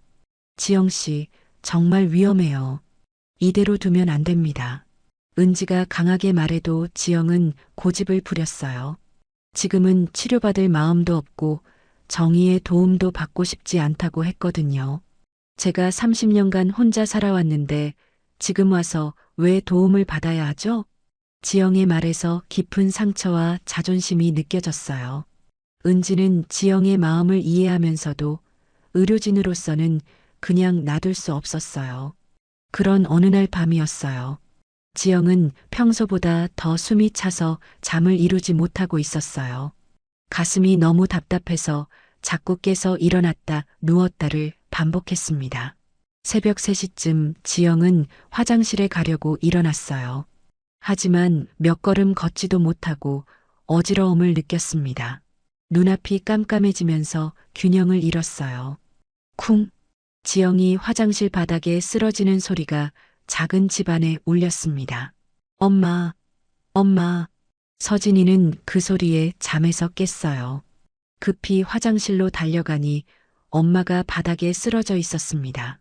지영의 얼굴은 창백했고 눈을 감고 있었어요. 서진이는 겁에 질려 엄마를 흔들었지만 지영은 의식이 흐릿했어요. 입술이 파랗게 변해 있었고 숨소리도 거칠었습니다. 엄마, 눈 떠봐요. 엄마. 11살 아이가 이 상황을 혼자 감당하기엔 너무 벅찼어요. 서진이는 울면서 어떻게 해야 할지 몰라 했습니다. 119에 신고해야 하나 아니면 은지 선생님께 전화해야 하나. 서진이는 은지 간호사에게 전화를 걸기로 했어요. 떨리는 손으로 전화번호를 누르면서도 계속 울었습니다. 선생님, 엄마가 쓰러졌어요. 다행히 은지가 전화를 받았고 급히 달려가겠다고 했습니다. 은지는 서진이에게 침착하게 119도 신고하라고 했어요. 은지가 도착했을 때 지영의 상태는 심각했어요. 혈압이 위험 수준까지 올라갔고 호흡도 가빠져 있었습니다. 더 이상 지체할 수 없는 상황이었어요. 은지는 즉시 119에 신고했고 지영을 응급 처치했습니다. 의식은 돌아왔지만 지영의 상태는 여전히 위험했어요. 안 돼. 병원 안 가. 지영은 여전히 병원 가기를 거부했어요. 하지만 은지는 이런 상황에서 환자의 의견을 들어줄 수 없었습니다. 지영 씨, 지금은 생명이 위험해요. 서진이를 생각해서라도 병원에 가셔야 해요. 은지의 말에 지영은 서진이를 바라봤어요. 11살 딸이 울면서 자신을 걱정하는 모습을 보니 마음이 아팠습니다. 서진이의 얼굴은 눈물범벅이었고 온몸이 떨리고 있었어요. 구급차가 도착했고 지영은 응급실로 이송되었어요. 서진이도 함께 따라갔는데 처음 보는 응급실 상황에 무서워했습니다. 사이렌 소리, 의료진들의 바쁜 움직임, 각종 의료기기들, 모든 게 11살 아이에게는 너무 충격적이었어요. 엄마가 괜찮아질 거죠? 죽지 않죠? 서진이가 은지에게 물었을 때 은지는 괜찮을 거라고 위로했지만 속으로는 걱정이 많았어요. 지영의 상태가 예상보다 심각했거든요. 응급실에서 지영은 즉시 집중 치료를 받았어요. 의사들이 분주하게 움직였고 각종 검사가 이어졌습니다. 혈액 검사, 소변 검사, 심전도, 흉부 X선 촬영까지. 결과는 심각했어요. 신장 기능이 10% 미만으로 떨어졌습니다. 즉시 투석을 시작해야 해요. 의사의 말에 서진이는 더욱 겁이 났어요. 투석이 뭔지도 몰랐지만 의사의 심각한 표정을 보니 엄마 상태가 정말 위험하다는 걸 알 수 있었거든요. 은지는 병원에서 정희에게 연락했어요. 지영이 응급실에 실려왔다는 소식이었습니다. 지금 상태가 어떻게 돼요? 정희의 떨리는 목소리에 은지는 정확한 상황을 설명했어요. 신장 기능이 급격히 떨어져서 투석이 필요한 상태라고 했습니다. 이대로 두면 생명이 위험할 수 있다고 덧붙였어요. 서진이는 지금 어디에 있어요? 정희가 가장 걱정하는 건 서진이었어요. 11살 아이가 이런 상황을 혼자 감당하기엔 너무 어렵거든요. 병원 대기실에서 기다리고 있어요. 정말 무서워해요. 은지의 말에 정희는 당장 병원으로 달려가고 싶었어요. 하지만 지영이 자신을 거부하고 있다는 걸 알았습니다. 제가 갈 수 있을까요? 서진이가 너무 걱정돼요. 은지는 잠시 고민하다가 대답했어요. 지금은 서진이를 위해서라도 정희가 필요할 것 같다고 했습니다. 정희가 병원에 도착했을 때 서진이는 대기실 구석에서 혼자 울고 있었어요. 11살 아이에게는 너무 무서운 상황이었습니다. 주변에는 응급 환자들이 실려오고 가족들이 울부짖는 소리도 들렸어요. 서진이는 작은 몸을 더욱 웅크리고 있었어요. 엄마 없이 혼자 있는 게 너무 무서웠거든요. 의사들이 엄마를 데리고 어디론가 사라진 후로 1시간째 소식이 없었어요. 서진아. 정희가 조심스럽게 다가가자 서진이는 정희를 보고 더욱 울음을 터뜨렸어요. 할머니, 엄마가 많이 아파요. 서진이가 정희의 품에 안겨서 울자 정희도 눈물이 났어요. 이 아이가 정말 자신의 손녀라면 지금까지 얼마나 힘들었을까 하는 생각이 들었거든요. 30년간 자신이 놓친 시간들, 함께하지 못한 순간들이 떠올랐어요. 괜찮아, 서진아. 엄마는 반드시 나아지실 거야. 정희는 서진이를 달래면서도 응급실 안의 지영이 걱정되었어요. 30년 만에 찾은 딸이 생명의 위기에 처한 상황이었거든요. 1시간 후 의사가 나와서 설명했어요. 지영의 신장 기능이 거의 정지 상태라서 즉시 투석을 시작해야 한다고 했습니다. 하지만 비용이 만만치 않았고 장기적으로는 신장 이식이 필요할 수도 있다고 했어요. 투석 치료비만 해도 한 달에 수백만 원이 들고 신장 이식은 수천만 원이 필요합니다. 의사의 말에 서진이는 절망했어요. 자신이 헌책을 팔아서는 평생 가도 모을 수 없는 돈이었거든요. 치료비는 걱정하지 마세요. 제가 모든 걸 책임지겠습니다. 정희가 의사에게 말했지만 의사는 환자 보호자의 동의가 필요하다고 했습니다. 지영이 직접 동의해야만 치료를 시작할 수 있다는 것이었어요. 응급처치 후 지영의 의식이 돌아왔어요. 정희가 병원에 와 있다는 얘기를 듣고 지영은 당황했습니다. 왜 오셨어요? 지영의 약한 목소리에 정희는 마음이 아팠어요. 이런 상황에서도 자신을 거부하는 딸의 모습이 안타까웠거든요. 지영 씨, 지금은 치료가 우선이에요. 다른 건 나중에 생각해도 돼요. 정희의 말에 지영은 고개를 돌렸어요. 여전히 정희의 도움을 받고 싶지 않았거든요. 30년간 혼자 살아왔는데 지금 와서 왜 도움을 받아야 하냐는 생각이었어요. 그때 서진이가 병실로 뛰어들어왔어요. 엄마, 정말 많이 아팠구나. 서진이가 지영의 손을 잡고 울자 지영도 눈물을 흘렸어요. 딸의 작은 손이 너무 차가웠어요. 11살 아이가 이런 무서운 상황을 겪어야 한다니 엄마로서 너무 미안했습니다. 서진아, 미안해. 엄마가 아파서. 지영이 사과하자 서진이는 고개를 저었어요. 엄마, 이제 치료받아요. 제발, 저 혼자 두고 가지 마세요. 서진이의 간절한 부탁에 지영은 마음이 흔들렸어요. 딸을 위해서라도 치료를 받아야 한다는 생각이 들었거든요. 서진이의 눈에는 절망과 두려움이 가득했어요.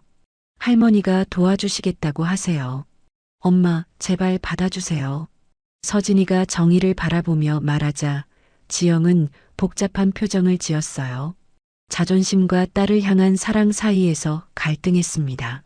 의사가 다시 병실에 들어와서 상황을 설명했어요. 지금 당장 투석을 시작하지 않으면 생명이 위험하다고 했습니다. 더 이상 미룰 수 없는 상황이었어요.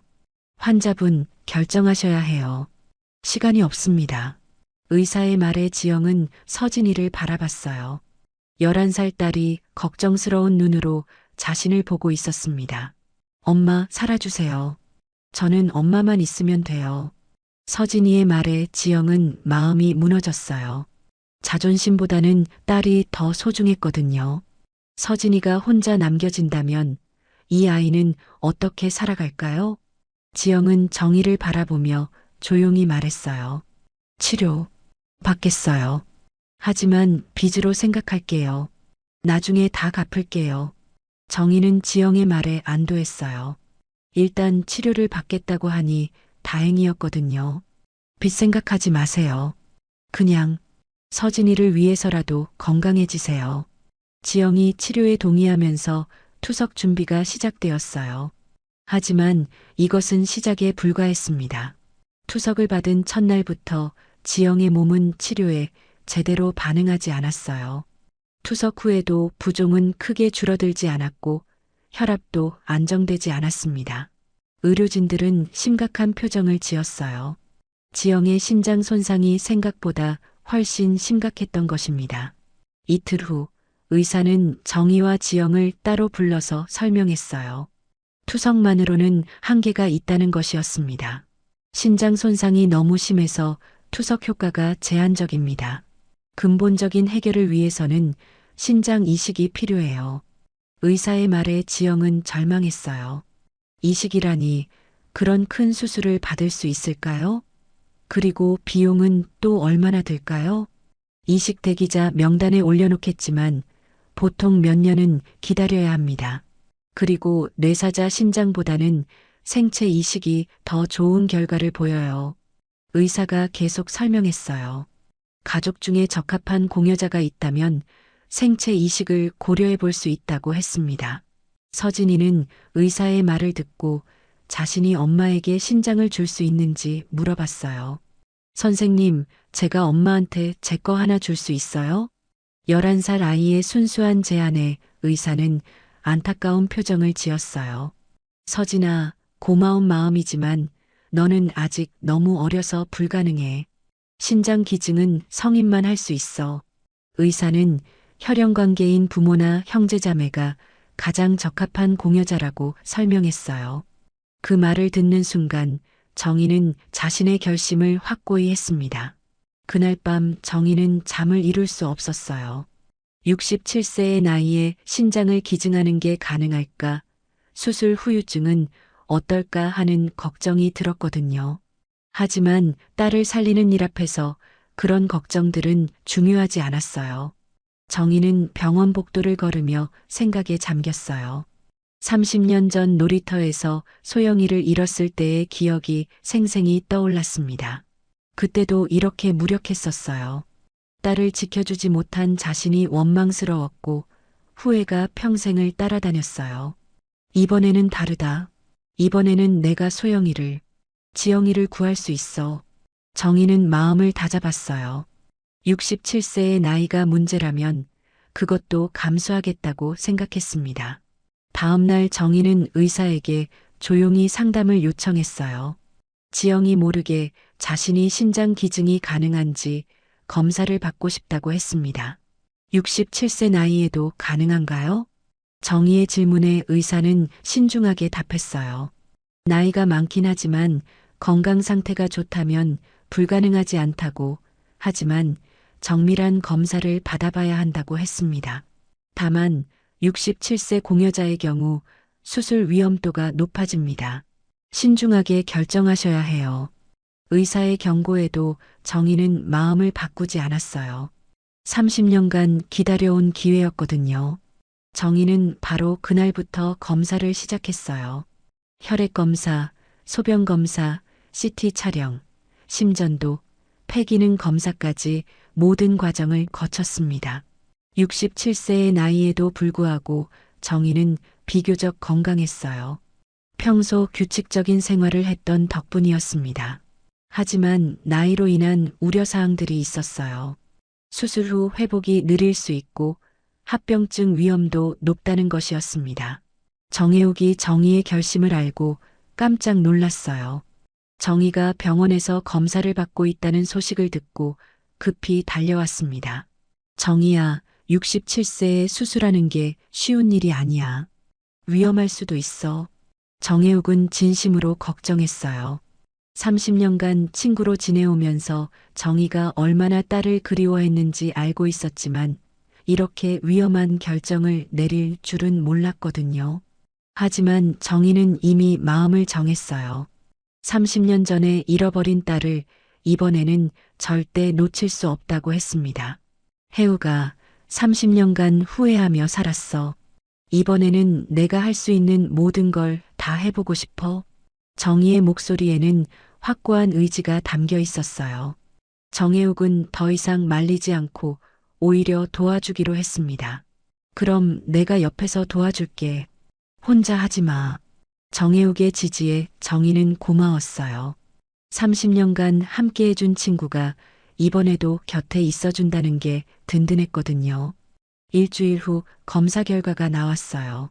놀랍게도 정희와 지영은 조직적 합성이 매우 높았습니다. 혈액형도 맞았고 HLA 검사 결과도 거의 완벽에 가까웠어요. 이 정도면 이식 성공률이 95% 이상입니다. 정말 드문 경우예요. 의사의 말에 정희는 안도했어요. 하늘이 도와주는 것 같다는 생각이 들었거든요. 30년 만에 찾은 딸이니까 이 정도 기적은 일어날 수 있는 거라고 생각했습니다. 하지만 의사는 여전히 우려를 표했어요. 조직적 합성은 완벽하지만 공여자의 나이가 걱정됩니다. 67세분의 신장 기증은 매우 신중해야 해요. 의사의 걱정에도 불구하고 정희는 결심을 바꾸지 않았어요. 이제 가장 어려운 일이 남았습니다. 지영을 설득하는 일이었어요. 정희는 며칠 동안 어떻게 말해야 할지 고민했어요. 지영이 부담스러워할 게 뻔했고 또다시 거부할 수도 있었거든요. 하지만 더 이상 미룰 수는 없었어요. 지영의 상태가 계속 나빠지고 있었거든요. 마침내 정희는 지영에게 모든 걸 털어놓기로 했어요. 서진이가 학교에 간 사이 병실에서 단둘이 있을 때였습니다. 지영아, 내가 너에게 신장을 주고 싶어. 정희의 말에 지영은 깜짝 놀랐어요. 갑작스러운 제안에 어떻게 반응해야 할지 모르겠었거든요. 안 돼요. 그런 위험한 일을. 67세에 무슨 수술을. 지영이 거부하자 정희는 이미 모든 검사를 받았다고 의학적으로 문제없다고 설명했어요. 조직적 합성도 완벽하고 성공률도 높다고 했습니다. 30년 전에 널 지켜주지 못해서 미안했어. 이번에는 내가 널 살리고 싶어.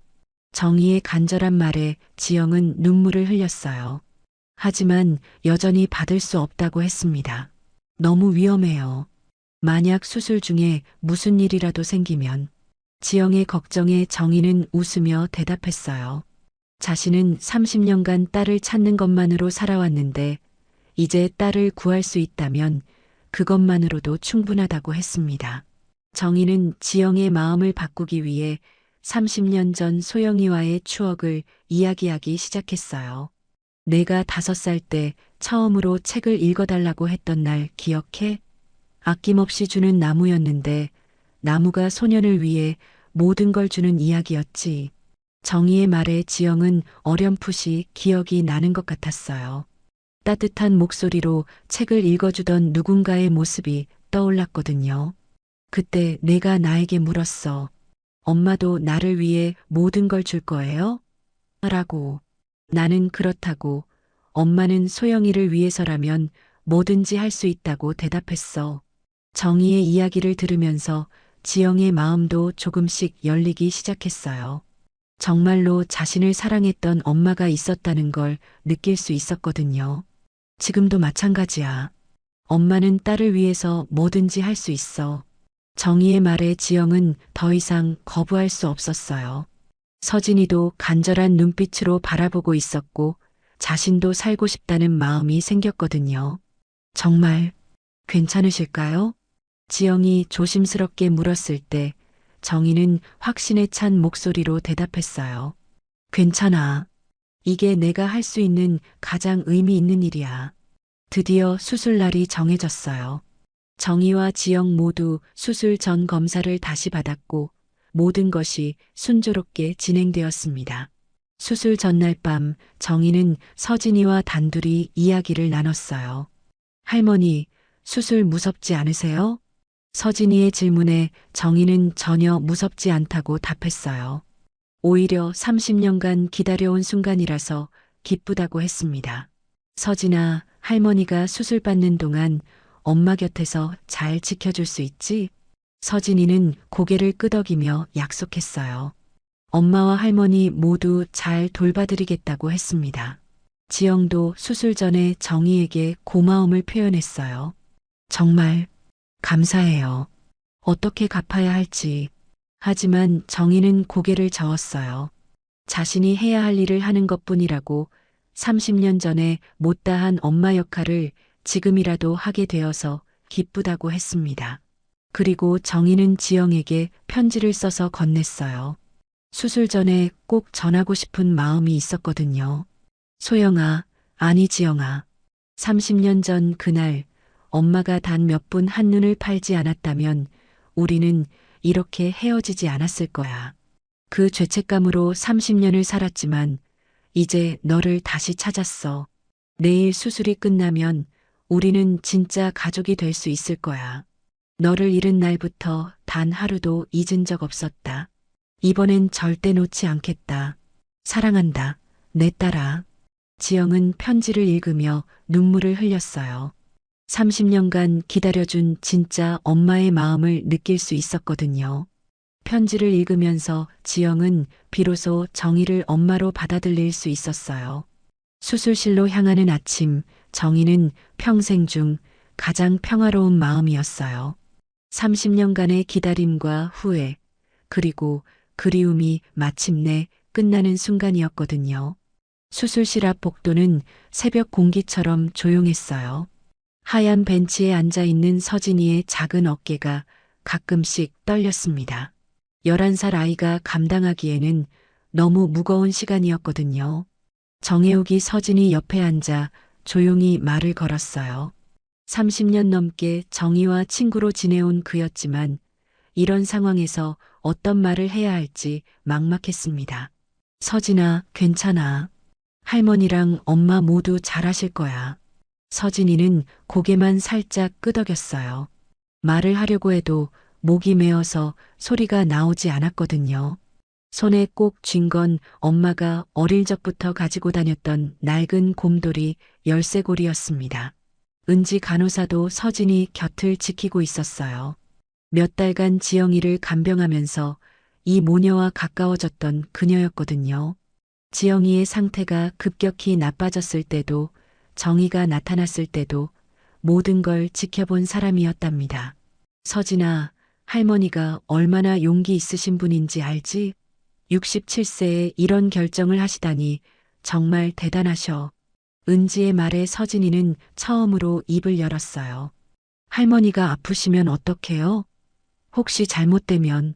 서진이의 목소리는 걱정으로 가득했습니다. 엄마를 구하려고 할머니까지 위험해진다면 자신은 어떻게 해야 할지 모르겠다는 마음이었어요. 정혜욱은 서진이의 머리를 부드럽게 쓰다듬었어요. 이 아이가 얼마나 많은 걱정을 혼자 떠안고 있는지 느낄 수 있었거든요. 할머니는 30년 동안 엄마를 찾아 헤맸어. 이제야 찾은 딸을 구할 수 있게 되어서 오히려 기뻐하고 계실 거야. 시간은 느리게 흘러갔어요. 수술실 위쪽에 있는 빨간 등이 여전히 켜져 있었고 복도를 오가는 의료진들의 발소리만 들렸습니다. 서진이는 가끔 시계를 보며 입술을 꼭 깨물었어요. 3시간이 지나고 4시간이 지나고 어느덧 5시간째가 되어가고 있었어요. 서진이는 거의 먹지도 못했는데 은지가 가져온 샌드위치도 한 입 베어물고는 그대로 두었답니다. 그때였어요. 수술실 문이 열리면서 주치의가 나왔습니다. 초록색 수술복을 입은 의사의 얼굴에는 안도의 표정이 스며 있었어요. 정혜욱과 은지, 서진이가 동시에 자리에서 일어났어요. 서진이의 심장은 너무 빨리 뛰어서 터질 것 같았거든요. 수술 잘 끝났습니다. 의사의 첫마디에 서진이는 주저앉을 뻔했어요. 다행히 은지가 재빨리 서진이를 붙잡았습니다. 두 분 모두 생체 징후가 안정적이에요. 특히 67세 공여자분께서 정말 건강하셨던 것 같습니다. 회복도 순조로울 것으로 예상되고요. 의사는 자세히 설명해 주었어요. 정희의 신장이 지영의 몸에서 잘 기능하고 있다고, 거부 반응도 전혀 나타나지 않는다고 했습니다. 조직적 합성이 워낙 완벽했던 덕분이었어요. 언제쯤 깨어나실까요? 정혜욱의 질문에 의사는 마취에서 깨어나는 데는 2~3시간 정도 걸린다고 답했어요. 다만 수술 후 회복 과정이 중요하니까 며칠간은 중환자실에서 지켜봐야 한다고 덧붙였습니다. 서진이는 그제서야 숨을 제대로 쉴 수 있었어요. 5시간 동안 숨을 참고 있었던 것처럼 답답했었거든요. 눈물이 쏟아졌지만 이번에는 기쁜 눈물이었어요. 정말 괜찮은 거예요? 서진이가 다시 한번 확인하자 의사는 미소를 지으며 고개를 끄덕였어요. 네, 정말 잘 됐어요. 이제 회복만 남았어요. 2시간 후 서진이는 중환자실 유리창 너머로 엄마와 할머니를 볼 수 있었어요. 두 분 모두 산소 마스크를 끼고 있었지만 얼굴색이 한결 평화로워 보였습니다. 지영은 오른쪽 침대에, 정희는 왼쪽 침대에 나란히 누워 있었어요. 마치 진짜 모녀가 나란히 잠들어 있는 것 같은 모습이었답니다. 각종 의료기기들이 삐삐 소리를 내며 두 사람의 상태를 체크하고 있었어요. 서진이는 유리창에 손을 대고 한참을 바라봤어요. 2달 전만 해도 헌책방 골목에서 책을 팔며 병원비 걱정만 하던 자신이 이런 기적 같은 일을 경험하게 될 줄은 꿈에도 몰랐거든요. 은지가 서진이 곁으로 다가왔어요. 그녀도 지영을 몇 달간 돌보면서 정이 많이 들었던 터였어요. 서진아, 이제 정말 괜찮아. 엄마 아프지 않으셔도 돼. 은지의 말에 서진이는 고개를 끄덕였어요. 아직 실감이 나지 않았지만 엄마가 건강해질 수 있다는 희망이 생겼거든요. 정혜욱은 정희의 침대 옆에 서서 오랜 친구를 바라봤어요. 30년간 딸을 그리워하며 살았던 정희가 마침내 딸을 구해냈다는 사실이 감동적이었습니다. 67세의 나이에도 주저하지 않고 수술대에 오른 용기가 대단했어요. 의료진들은 계속해서 두 환자의 상태를 체크했어요. 혈압, 맥박, 산소 포화도 모든 수치가 안정적이었습니다. 특히 이식된 신장이 재기능을 하고 있다는 게 가장 중요한 포인트였어요. 소변량도 정상이고 크레아티닌 수치도 떨어지고 있어요. 정말 성공적인 수술이었습니다. 담당 간호사의 말에 서진이는 안도했어요. 의학 용어는 잘 모르겠지만 좋다는 뜻인 것 같았거든요. 밤이 깊어갔지만 서진이는 중환자실을 떠나지 않으려 했어요. 엄마와 할머니가 깨어날 때까지 곁에 있고 싶었거든요. 정혜욱과 은지도 서진이와 함께 밤을 지키기로 했어요. 새벽 3시쯤 정희가 먼저 눈을 떴어요. 마취에서 깨어나면서 어리둥절해했지만 곧 상황을 파악했습니다. 수술이 끝났고 자신도 지영도 무사하다는 걸 알았어요. 서진이는 할머니가 깨어나는 모습을 보고 눈물을 흘렸어요. 정말 다행이라는 안도감이 밀려왔거든요. 30분 후에는 지영도 의식을 되찾았어요. 아직 몸이 무겁고 아팠지만 오랜만에 느끼는 편안함이 있었습니다. 몸속에서 독소가 제대로 걸러지고 있다는 걸 직감적으로 알 수 있었어요. 의사는 두 환자 모두 예상보다 빠른 회복을 보이고 있다고 설명했어요. 특히 정희는 67세라는 나이를 고려하면 놀라울 정도로 건강한 상태였답니다. 서진이는 유리창 너머로 엄마와 할머니께 손을 흔들었어요. 두 분 모두 약한 미소로 응답해 주었습니다. 그 순간 서진이는 진짜 가족이 생겼다는 걸 실감했어요. 수술 성공 소식은 곧 병원 전체에 알려졌어요. 67세 고령자의 생체 신장 이식이 성공한 드문 사례였거든요. 의료진들도 두 환자의 빠른 회복에 감탄했답니다. 수술 후 사흘째 되던 날 지영이 일반 병실로 옮겨졌어요. 중환자실에서 나올 때 의료진들도 놀라워했답니다.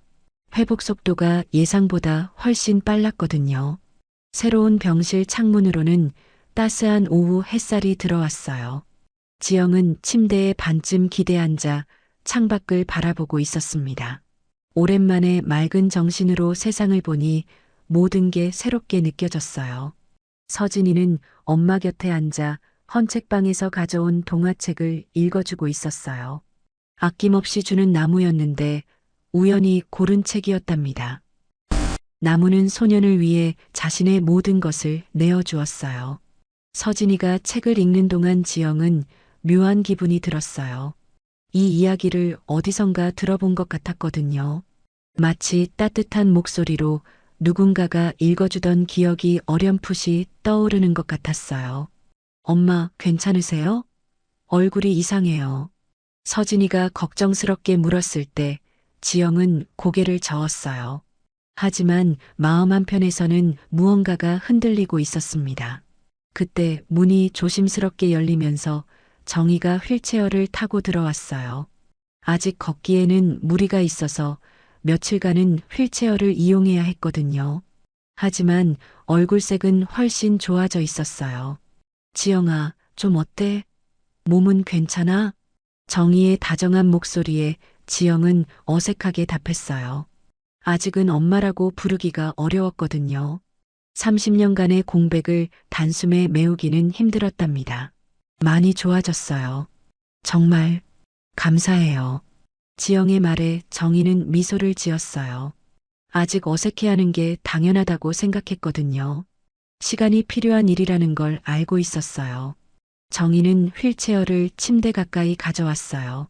그리고 지영이 읽고 있던 아낌없이 주는 나무를 보더니 놀라워했답니다. 어머, 이 책. 내가 어릴 때 정말 좋아하던 책이야. 정희의 말에 지영은 깜짝 놀랐어요. 방금 전에 느꼈던 묘한 기분이 이것 때문이었나 싶었거든요. 정말요? 그럼 5살 때부터 매일 밤 읽어달라고 했어. 특히 나무가 소년을 위해 가지를 내어주는 부분을 제일 좋아했지. 정희가 자세히 이야기해주자 지영은 더욱 신기해했어요. 우연히 고른 책이 어릴 적 자신이 좋아했던 책이라니 정말 신기한 일이었답니다. 그때 내가 나에게 물었어. 엄마도 나를 위해 모든 걸 줄 거예요? 라고. 정희의 말에 지영은 가슴이 뛰었어요. 어디선가 들어본 것 같은 대화였거든요. 희미하게나마 그런 기억의 조각이 있는 것 같았어요.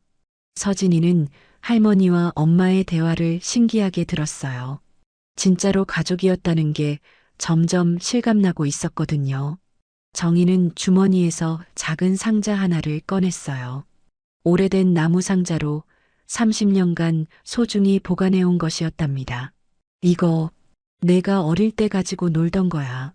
상자 안에는 작은 곰돌이 인형이 들어 있었어요. 지영이 늘 가지고 다니던 곰돌이 열쇠고리와 똑같이 생겼지만 조금 더 큰 사이즈였답니다. 지영은 곰돌이 인형을 보자마자 가슴이 두근거렸어요. 뭔가 아주 소중했던 기억과 연결되어 있는 것 같았거든요. 내가 6살 때 잃어버려서 엄청 울었어. 그래서 내가 비슷한 걸로 새로 사줬는데 그게 지금 내가 가지고 있는 열쇠고리의 원형이야. 정희의 설명을 들으면서 지영의 머릿속에 희미한 장면이 떠올랐어요.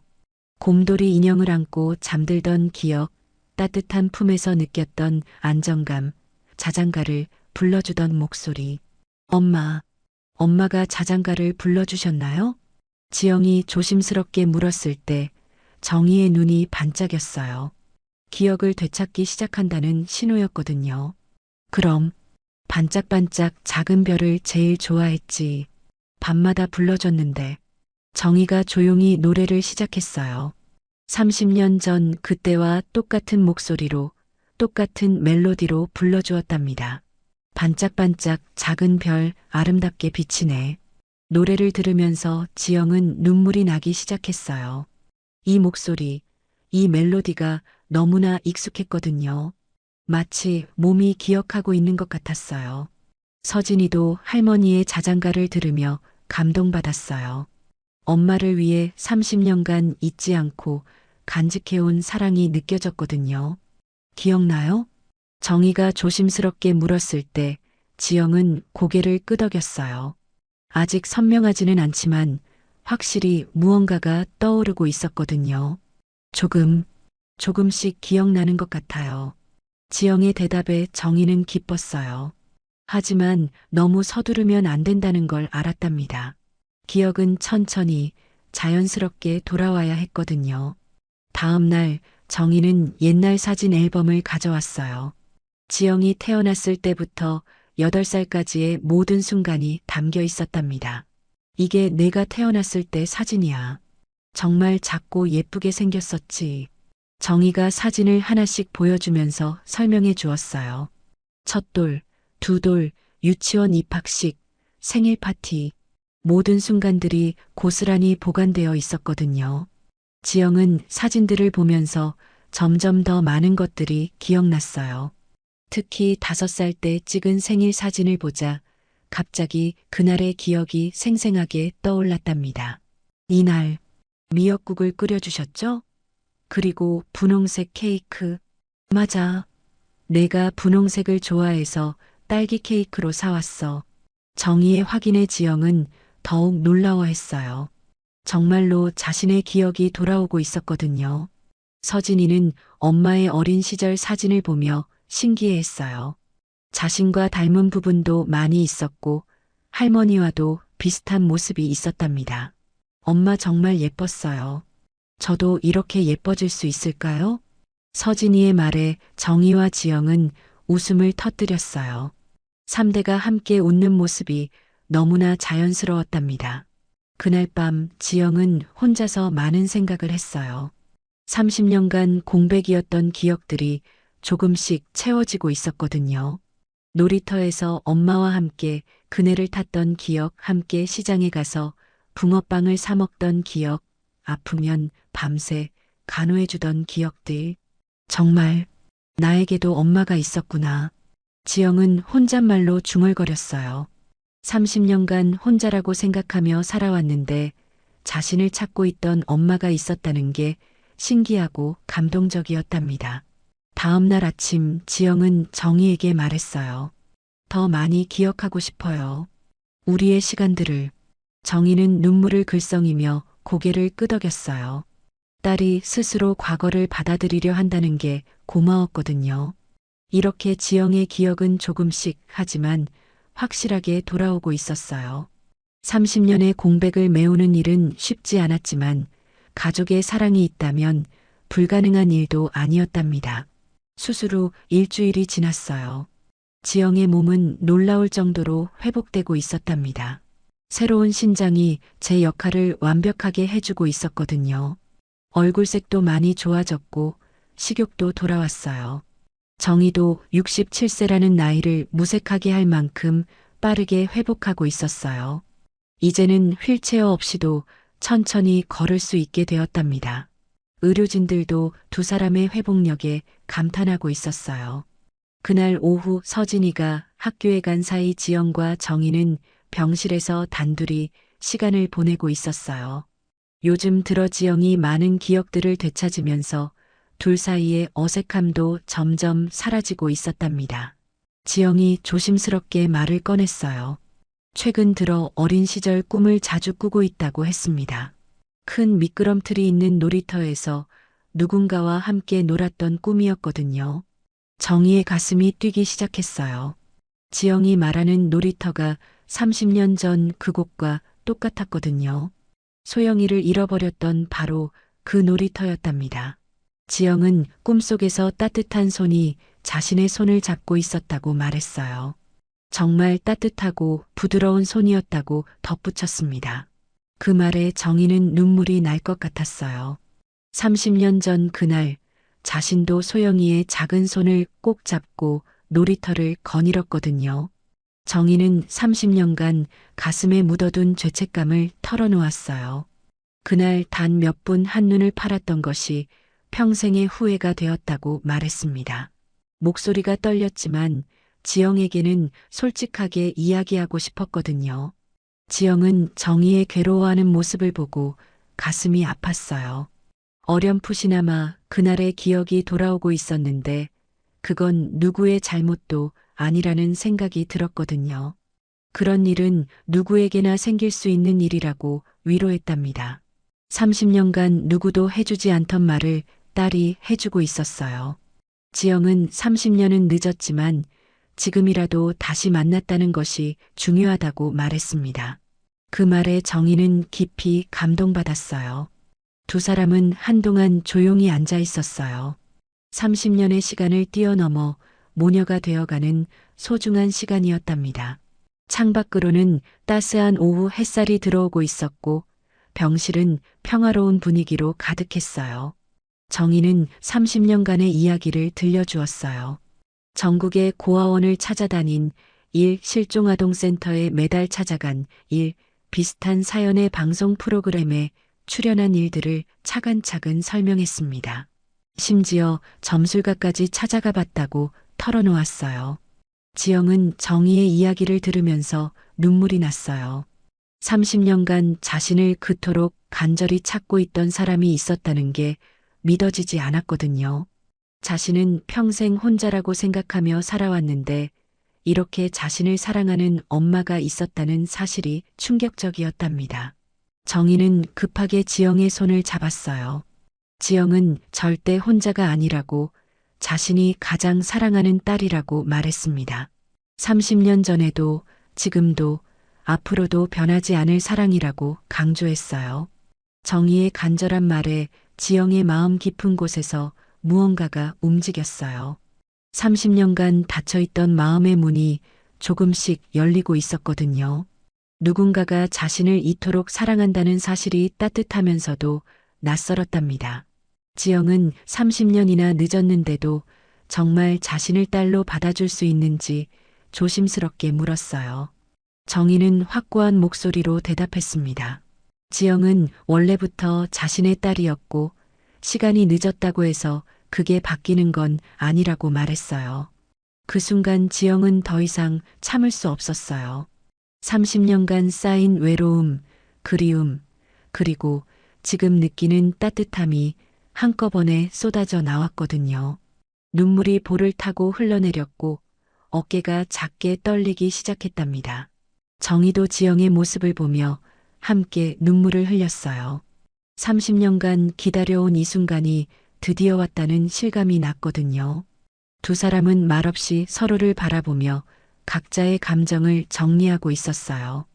병실 안은 고요했지만 그 침묵 속에는 30년간의 그리움과 사랑이 가득 차 있었어요. 창밖에서는 새들이 지저귀고 있었고 복도에서는 간호사들의 발소리가 들려왔습니다. 하지만 두 사람에게는 세상에서 가장 소중한 시간이었답니다. 지영이 천천히 입을 열었어요. 떨리는 목소리였지만 그 안에는 확고한 결심이 들어 있었습니다. 30년간 부를 수 없었던 그 단어, 그 소중한 호칭을 드디어 입 밖으로 내뱉을 준비가 되었거든요. 엄마. 그 한마디가 병실 안에 울려 퍼졌어요. 지영이 30년 만에 처음 부른 엄마라는 단어였습니다. 정희는 그 말을 들은 순간 목 놓아 울기 시작했어요. 30년을 기다린 그 한마디가 마침내 현실이 된 거였거든요. 정희의 눈물은 멈출 줄 몰랐어요. 기쁨과 안도, 그리고 감사함이 뒤섞인 복잡한 감정이었답니다. 67년 인생에서 가장 행복한 순간이었거든요. 지영도 엄마라는 단어를 입으로 말하고 나니 마음이 편해졌어요. 30년간 마음 한구석에 있던 공허함이 채워지는 느낌이었답니다. 자신에게도 진짜 가족이 있다는 사실이 너무나 소중했어요. 두 사람은 서로를 끌어안았어요. 30년이라는 긴 시간을 뛰어넘은 모녀의 포옹이었습니다. 그 순간 병실 문이 살짝 열리면서 서진이가 고개를 내밀었어요. 서진이는 엄마와 할머니가 껴안고 우는 모습을 보고 깜짝 놀랐어요. 하지만 곧 그것이 기쁨의 눈물이라는 걸 알 수 있었거든요. 두 사람의 얼굴에 평화로운 미소가 번지고 있었답니다. 서진이도 두 사람에게 달려가서 함께 껴안았어요. 진짜 가족이 된 것 같아서 너무 기뻤거든요. 세 사람은 한동안 그렇게 서로를 안고 있었답니다. 30년간 헤어져 있던 모녀가 드디어 진짜 가족이 되는 순간이었어요. 앞으로 함께 만들어갈 새로운 시간들이 기대되는 따뜻한 오후였답니다. 수술 후 한 달이 지나자 지영과 정이 모두 퇴원할 수 있게 되었어요. 의료진들도 두 사람의 놀라운 회복력에 감탄했답니다. 특히 정희는 67세라는 나이가 믿어지지 않을 정도로 건강한 상태였어요. 퇴원 전날 밤 정희는 지영과 서진이에게 중요한 제안을 했어요. 자신의 집으로 와서 함께 살자는 것이었습니다. 30년간 혼자 살던 큰 집에 가족의 온기를 채우고 싶다고 말했어요. 서진이는 눈을 반짝이며 좋다고 대답했어요. 넓은 방에서 마음껏 책을 읽을 수 있다는 생각에 설렜거든요. 지영도 정희의 제안을 받아들였답니다. 이제는 정말 가족으로 살아보고 싶었어요. 퇴원하는 날 아침, 은지 간호사와 정혜욱이 배웅을 나왔어요. 몇 달간 함께하며 가족 같은 정이 든 사람들이었거든요. 은지는 지영에게 건강관리 방법을 자세히 알려주었고, 정혜욱은 정희에게 무리하지 말라고 당부했답니다.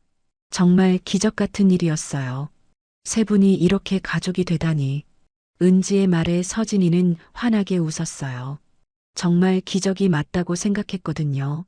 몇 달 전만 해도 엄마 병원비 걱정에 헌책을 팔던 자신이 이제는 진짜 할머니까지 생겼으니까요. 정희의 집은 종로구 한옥마을에 있었어요. 오래된 한옥을 현대식으로 개조한 아름다운 집이었답니다. 마당에는 작은 정원이 있었고 서재에는 수많은 책들이 가득했어요. 지영은 집안을 둘러보며 감탄했어요. 30년간 정희가 혼자 살기에는 너무 큰 집이었거든요. 곳곳에 소영이의 흔적들이 남아 있었답니다. 8살 때 그림, 장난감들, 작은 옷가지까지 모든 것이 그대로 보관되어 있었어요. 서진이는 자신이 쓸 방을 보고 깜짝 놀랐어요.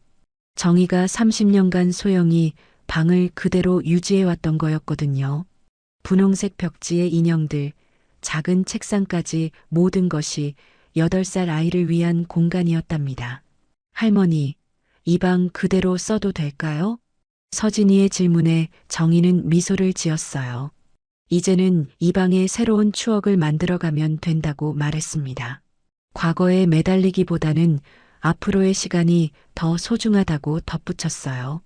첫 주는 서로 적응하는 시간이었어요. 지영은 30년 만에 느끼는 가족의 온기에 적응해야 했고, 정희는 오랜 혼자 생활에서 벗어나 가족과 함께하는 법을 다시 배워야 했거든요. 서진이만 금세 적응했답니다. 정희는 놀라운 변화를 보였어요. 30년간 출판사 일에만 매달렸던 그녀가 이제는 손녀의 학교 준비물을 챙기고 딸의 건강식을 만드는 일상을 즐기기 시작했거든요. 회사 일도 줄이기 시작했어요. 중요한 결정만 참여하고 대부분의 업무는 직원들에게 맡겼답니다. 67세가 되어서야 진짜 인생의 우선순위를 깨달은 거였어요. 어느 날 저녁 식사 후 세 사람은 거실에서 차를 마시며 이야기를 나누고 있었어요. 서진이가 학교에서 있었던 일을 재미있게 들려주고 지영은 요리 레시피를 찾아보며 정희는 옛날 이야기를 들려주었답니다. 할머니, 우리 이제 진짜 가족이죠? 서진이의 질문에 정희와 지영은 웃으며 고개를 끄덕였어요. 혈연으로는 원래부터 가족이었지만 마음으로도 진짜 가족이 된 거였거든요. 2달이 지나자 지영의 건강도 완전히 회복되었어요. 새로운 신장이 완벽하게 제 기능을 해주고 있었답니다. 정희도 수술 전보다 오히려 더 활기차 보였어요. 가족이 생긴 기쁨 때문이었거든요.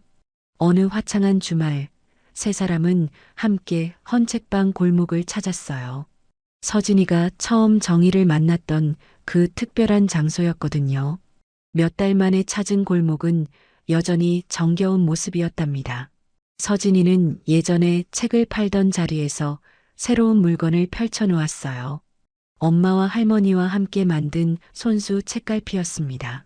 지영이 바느질을 하고 정희가 글씨를 쓰고 서진이가 그림을 그린 세 사람의 합작품이었어요.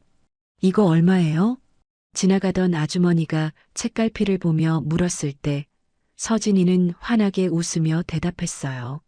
이건 우리 가족이 같이 만든 거예요. 정성이 많이 들어가서 다른 것보다 특별해요. 아주머니는 서진이의 밝은 모습을 보며 미소를 지었어요. 몇 달 전 혼자서 헌책을 팔던 아이와는 완전히 다른 모습이었거든요. 눈빛도 밝아졌고 말투도 자신감이 넘쳤답니다. 정희와 지영은 조금 떨어진 곳에서 서진이가 책갈피를 파는 모습을 바라봤어요. 두 사람 모두 뿌듯한 마음이었답니다. 이제는 생활을 위해서가 아니라 즐거움을 위해 물건을 파는 서진이가 대견했거든요. 엄마, 정말 감사해요. 지영이 정희에게 말했을 때 정희는 고개를 저었어요. 오히려 자신이 더 감사하다고 말했습니다. 30년간 놓치고 살았던 딸의 성장 과정을 지켜볼 수는 없었지만 이제라도 함께할 수 있게 되어서 행복하다고 덧붙였어요. 해가 뉘엿뉘엿 기울어갈 무렵 세 사람은 손을 맞잡고 집으로 향했어요. 정희는 가운데에 지영과 서진이는 양옆에서 정희의 팔짱을 끼고 걸었답니다. 마치 오래전부터 이렇게 걸어왔던 것처럼 자연스러웠어요. 골목을 나서면서 서진이가 뒤를 돌아봤어요. 자신의 운명을 바꿔준 특별한 장소에 대한 감사 인사를 하는 것 같았답니다. 그리고는 다시 앞을 보며 엄마와 할머니와 함께 걸어갔어요. 30년간 떨어져 있던 가족이 드디어 완전해진 순간이었어요. 이제 세 사람은 새로운 추억들을 만들어가며 진짜 가족으로 살아갈 준비가 되었답니다. 따뜻한 석양이 세 사람의 뒷모습을 부드럽게 비추고 있었어요. 오늘 사연 어떠셨나요? 구독과 좋아요를 눌러주시면 매일 사연 한 개씩 펼쳐집니다.